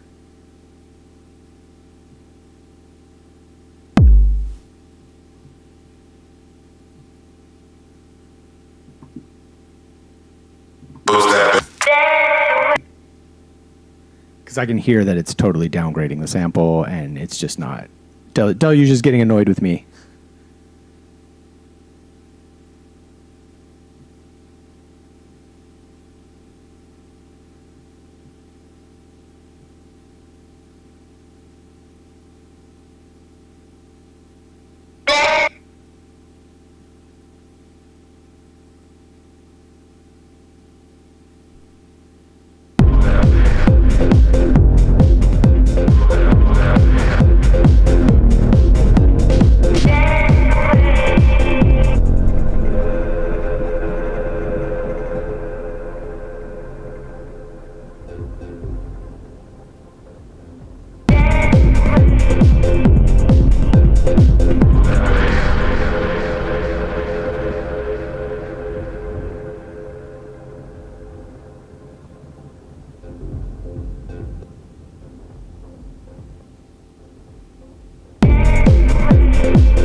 So the audio tracks are definitely working better. So I'm going to do the same thing with that boost that bass thing. I'm going to create this as an audio track instead, because I think it'll just help with performance.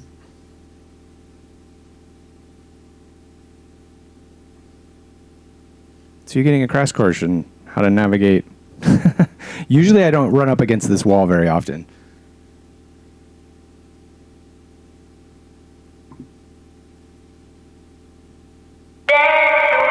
Close that bass.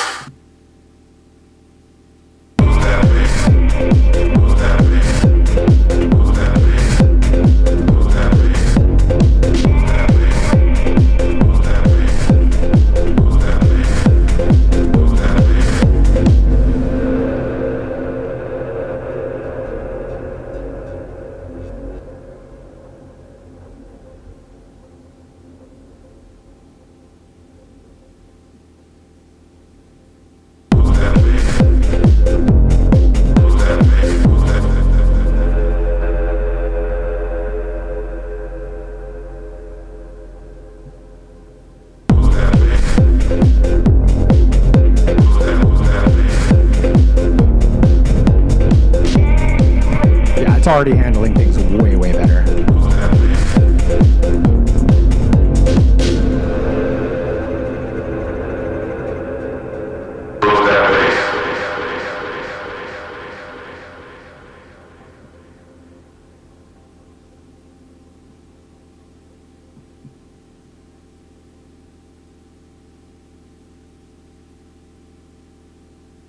Yeah, it just when you're using longer samples, it just audio tracks tend to handle it better. The only caveat is if you didn't chop your samples to the length of your song to start, it stretches them.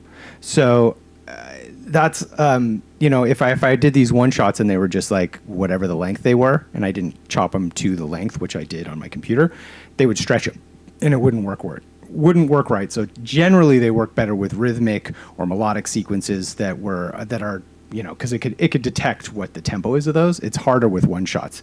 So when I first set these up, I set them up as one shots when I loaded them into the Deluge. But the Deluge handles samples better if they're used as audio tracks. Then you can see. I mean, the performance is just working better. It was starting to degrade samples. It was starting to do weird stuff. So that's why I'm kind of backtracking a little bit.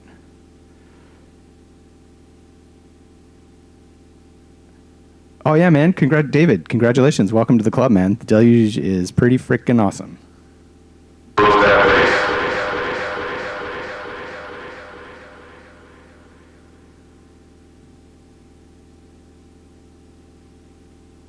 So now I'm just going back in there and I'm deleting those old ones. This one, I know I rolled the cutoff a little bit. Let's see if that sounds good.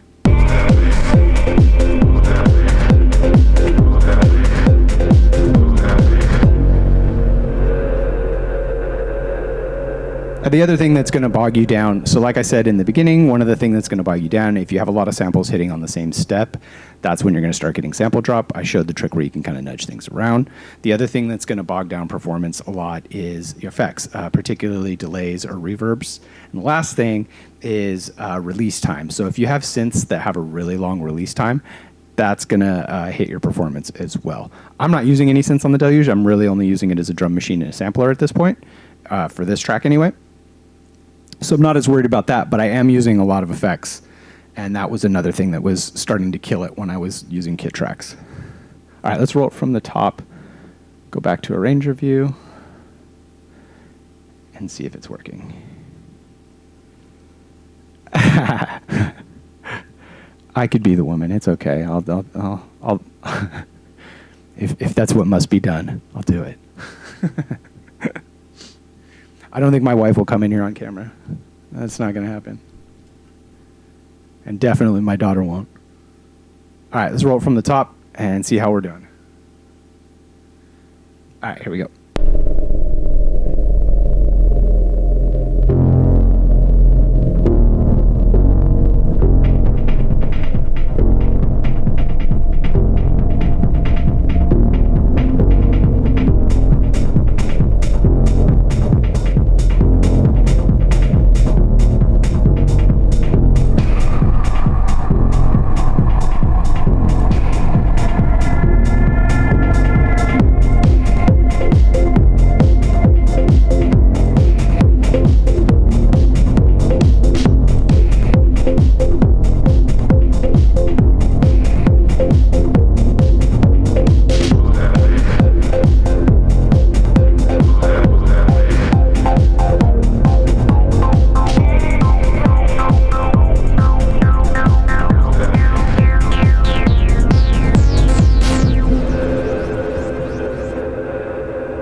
Dance Away is too loud, and we got to figure out where to go from here.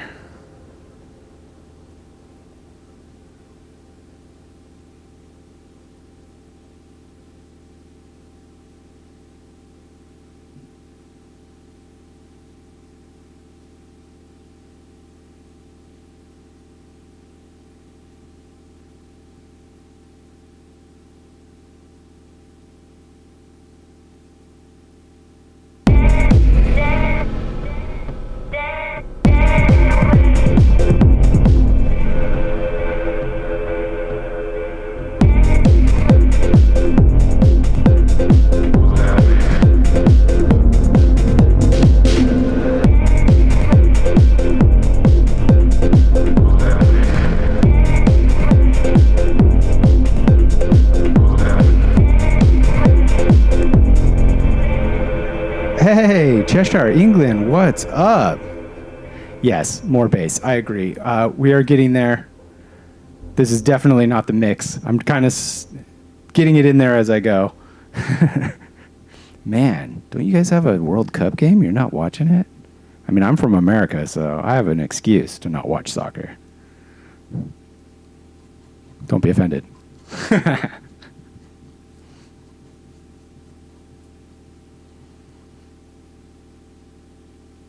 But I think you're right. Probably does need to get the bass up a little louder. And those are coming from my outboard synths, so I'm going to turn them up as you suggest.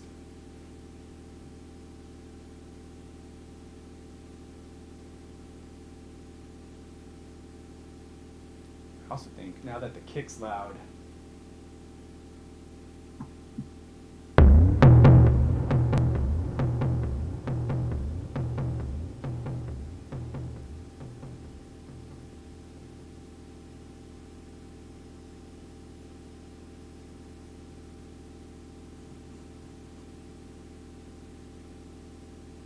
oh, nice. Saxophone. Man. Yeah, my daughter plays flute. My son wants to try saxophone. He's more on drums right now. I was a bass player and then guitar player and then, fucking around with synths, I guess.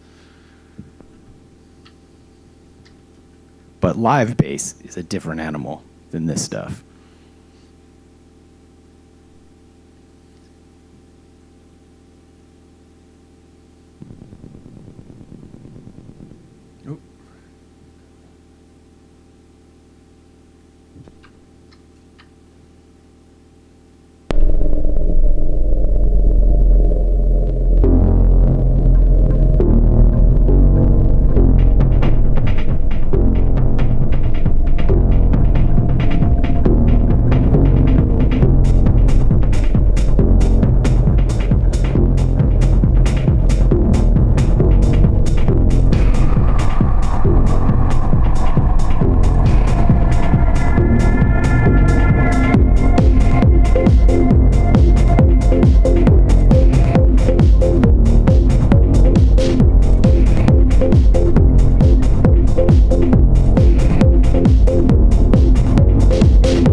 I'm going to hold off on that dance away until we get to the next part. I'm shooting my load too soon.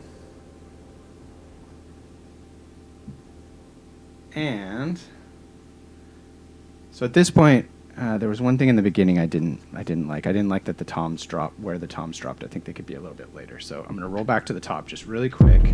But now I feel like the intro is mostly locked in. I'm feeling pretty good about where the beginning is at. It's about focusing on getting to the next parts and stuff at this point. This is it.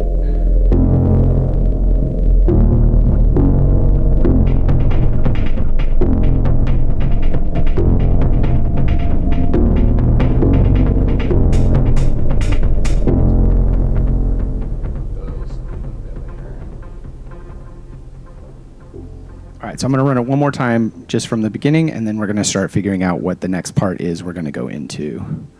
Man, this stream's going long, huh? Man, whatever. I'm just working.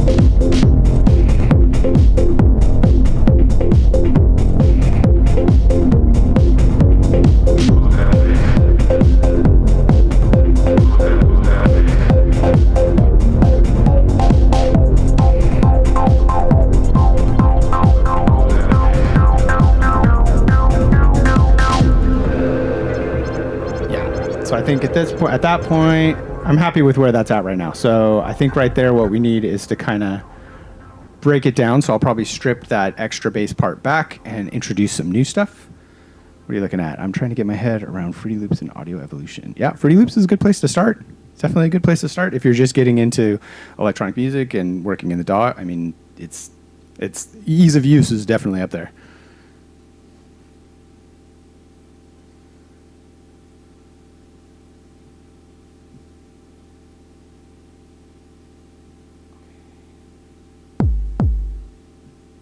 Still want the kick.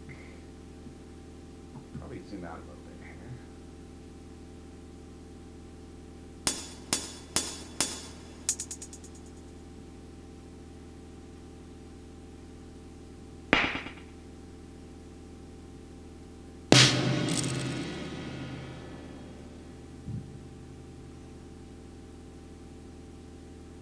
Oh, yeah, sorry. I was saying that Fruity Loops is definitely a good place to start if you're just kind of getting into electronic music and stuff like that, because they make it really easy to kind of wrap your head around things. So that's definitely a good place to start.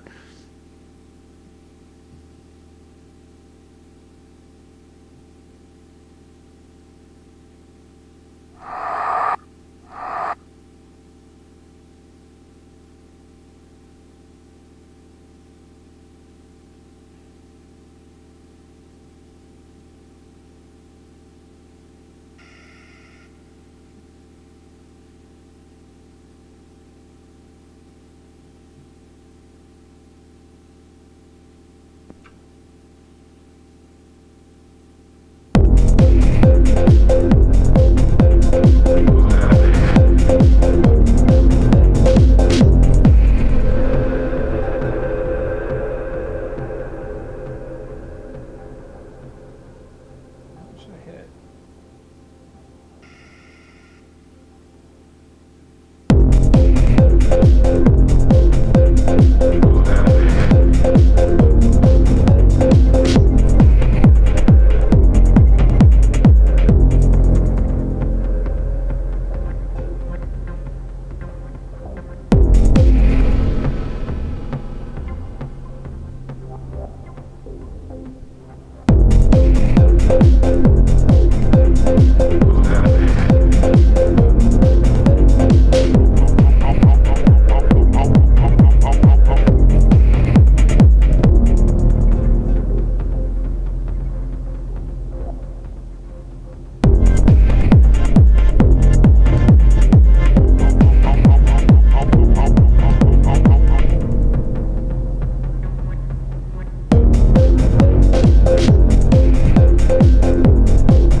What parts that you are playing are made on the internal Deluge synths?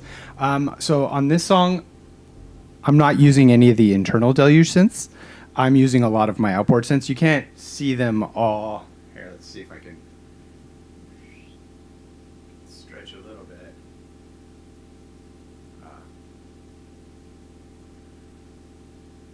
So a lot of them are, the bass is mostly coming from the one over here, the Sub 37, as well as down here, this guy.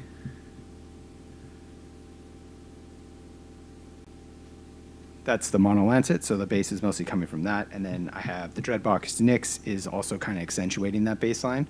And then I obviously have a bunch of other synths. So mostly on this track, I am using the Deluge as a drum machine and a sampler. Some of these synths I have sampled into the Deluge and then chopped up those samples and rearranged them. Some of these samples I chopped in my DAW and imported them in. But primarily in my setup, because I have a lot of nice synths at this point, I don't often use the internal synths anymore. I use the Deluge as a sequencer. So it's sending MIDI to these different tracks. That doesn't mean I don't like the synths on the Deluge. A lot of times I will supplement the stuff that I'm building on my external gear with the Deluge. Just on this particular song, it's not really a melodic song, so I don't need it as an extra synth on this one. It's mostly running drums. I hope that answers your question.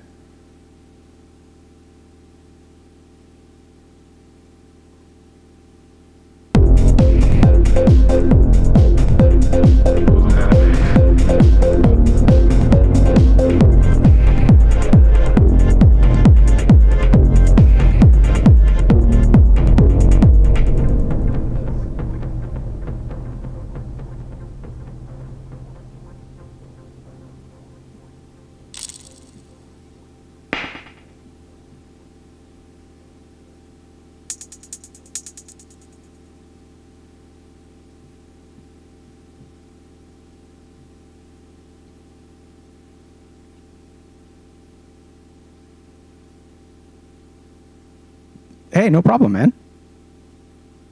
Yeah, so I said this earlier in the stream, but I started with just the Deluge when I moved into hardware, and it is perfectly capable. Actually, if you look on my channel, I have a playlist called Song Sketches, and if you go back to the earliest tracks in there, they're all just on the Deluge. So all the synths you hear, anything you hear is just the Deluge. But over the last couple years, I've started to kind of expand out, and I've gotten a lot more outboard gear. And that's one of the things that I love about the Deluge is that it grows with you really well. It can be completely self-contained and be great. And if you start growing your setup, it is great as a sequencer. It's one of my favorite sequencers there are. So yeah, I use it to basically control all my other stuff. It's the brains. So a lot of these tracks that you'll see here, like these are MIDI tracks. This one's a MIDI track. Some of them were MIDI tracks and then I sampled back in, et cetera, et cetera. It's just such a versatile piece of kit.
grabbed a few. Yeah, dude. It's crazy, even on phones these days. The DAW, I mean, you got GarageBand. I think you even can do, I don't know if you can do Logic on there yet. But, I mean, there's samplers. There's so much you can do, even just in your pocket these days. It's crazy. It's crazy.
So now's where I'm getting into the part of the arrangement where I'm trying to like start. This is where I'll start. Since I built up into that main groove, I kind of established it. Now we're kind of going to start. This is where we're really going to get into the nitty gritty, where we start taking things away, adding things in certain parts. The loops all won't play on top of each other all the time, and then ultimately, you know what you want to do is you want to kind of build to your thing again. That's all it's about. It's about building up the groove, taking the groove away, changing it in ways that maybe people don't expect, but always getting back to that core groove, especially in this style of music where there's not something that's particularly melodically driven. It's all rhythmically driven, so it's all about a mood and establishing that groove, right? I hope that makes sense. I'm going to run it from the top just to make sure we're not getting too far out in the weeds. Like I said, when I start arranging these other parts, I'll start focusing in on little sections a little more. But it is important to start from the beginning again, just to make sure that you're not getting out in the weeds and you're just kind of getting lost. All right, let's see where we are. Make sure my synths are in the right place. All right, here we go.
quiet, so I'm going to turn it up. That means this one's probably too quiet as well. Excellent driving music. Hey, thanks, man. Just don't drive off the cliff.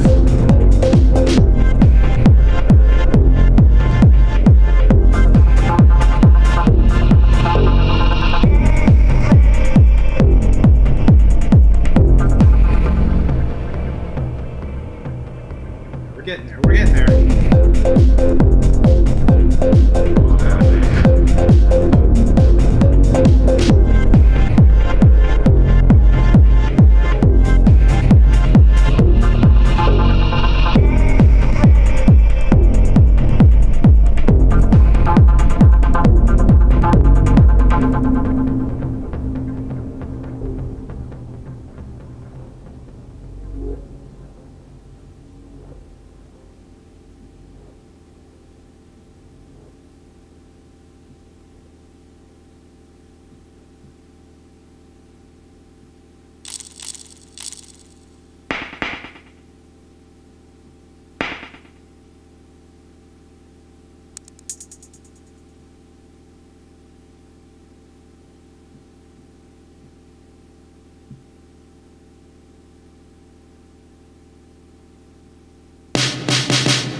Seen the lake react to the sound? No, I haven't.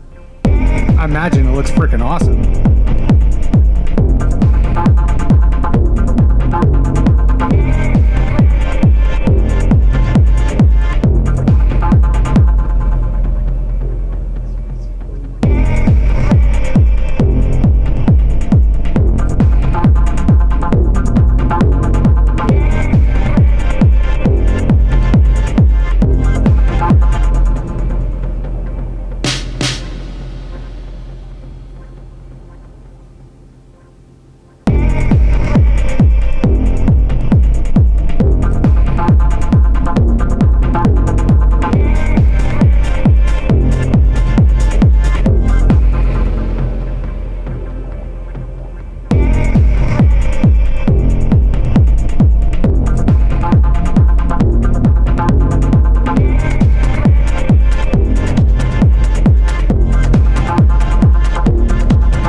I'm getting out of the weeds again, so let's roll it from the top. Make sure that it's flowing nicely. Here we go. Eventually I'm going to fade that drone in.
Feels like it should kind of groove down low for a little bit like that before I build back into that other bass part.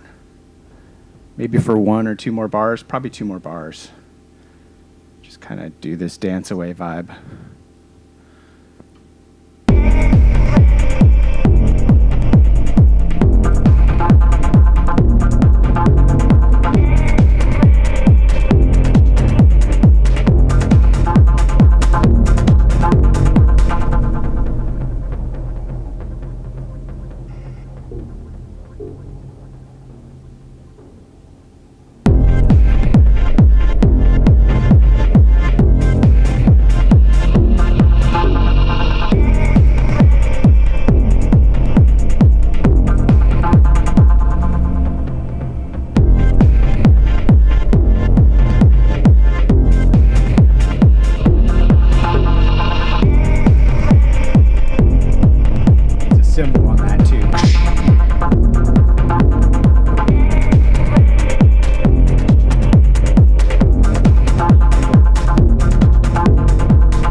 I think 2 more bars of that.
All right, and then we're going to have to figure out how to get back up into the next thing. All right, I'm going to try it one more time from the top, and then I'm probably going to call it for this stream, guys, because it has been a long one, and I need a break.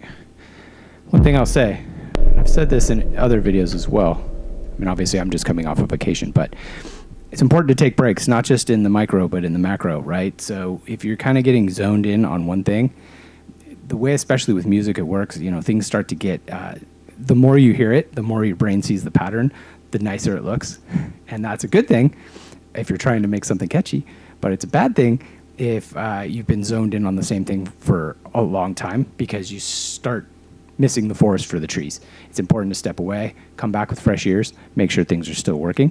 And I can tell I'm starting to get to that point where I need to step away for a little bit, come back and make sure everything's still working. So that's another reason why I always start from the top every now and then too with this, just to make sure that things are still cohesive. But also just stepping away for a little bit and coming back is super important. So I'm going to run it one more time, see if I'm happy with where I'm at. If I am, I'm going to go ahead and, before I do that, I'm going to save anyway. And then I'll probably call it. So let's see. Here we go. I know I want to fade that drone. I keep saying it, but I got to do it.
Oh, dude, David, no problem, man. Thanks for joining me. I'm super glad that, I'm glad people enjoy this because it's kind of open studio style, this is me working. If you want to stop in, chat, have fun, that's all we're doing. It's not always entertaining because some parts of making music are boring. Oh, reminds you of Underworld? Fuck yeah, dude. Love Born Slippy. That's one of my all-time favorite jams. I remember that from the Trainspotting soundtrack when it first dropped. Well, it probably dropped before that, but that was the first time I remember hearing it. Was the Trainspotting soundtrack, which is one of the best soundtracks ever. I did have something that was bothering me. It's probably that one. Yeah, that needs to be louder.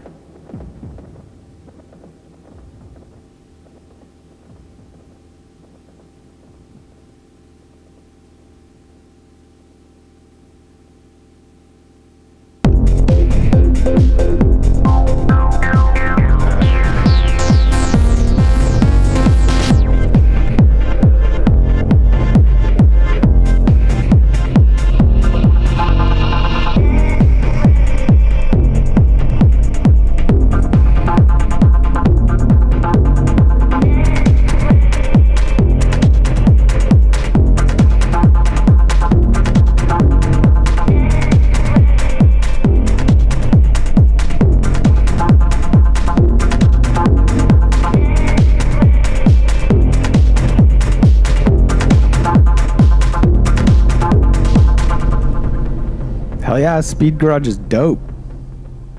I probably suck at making it though. Haven't really tried.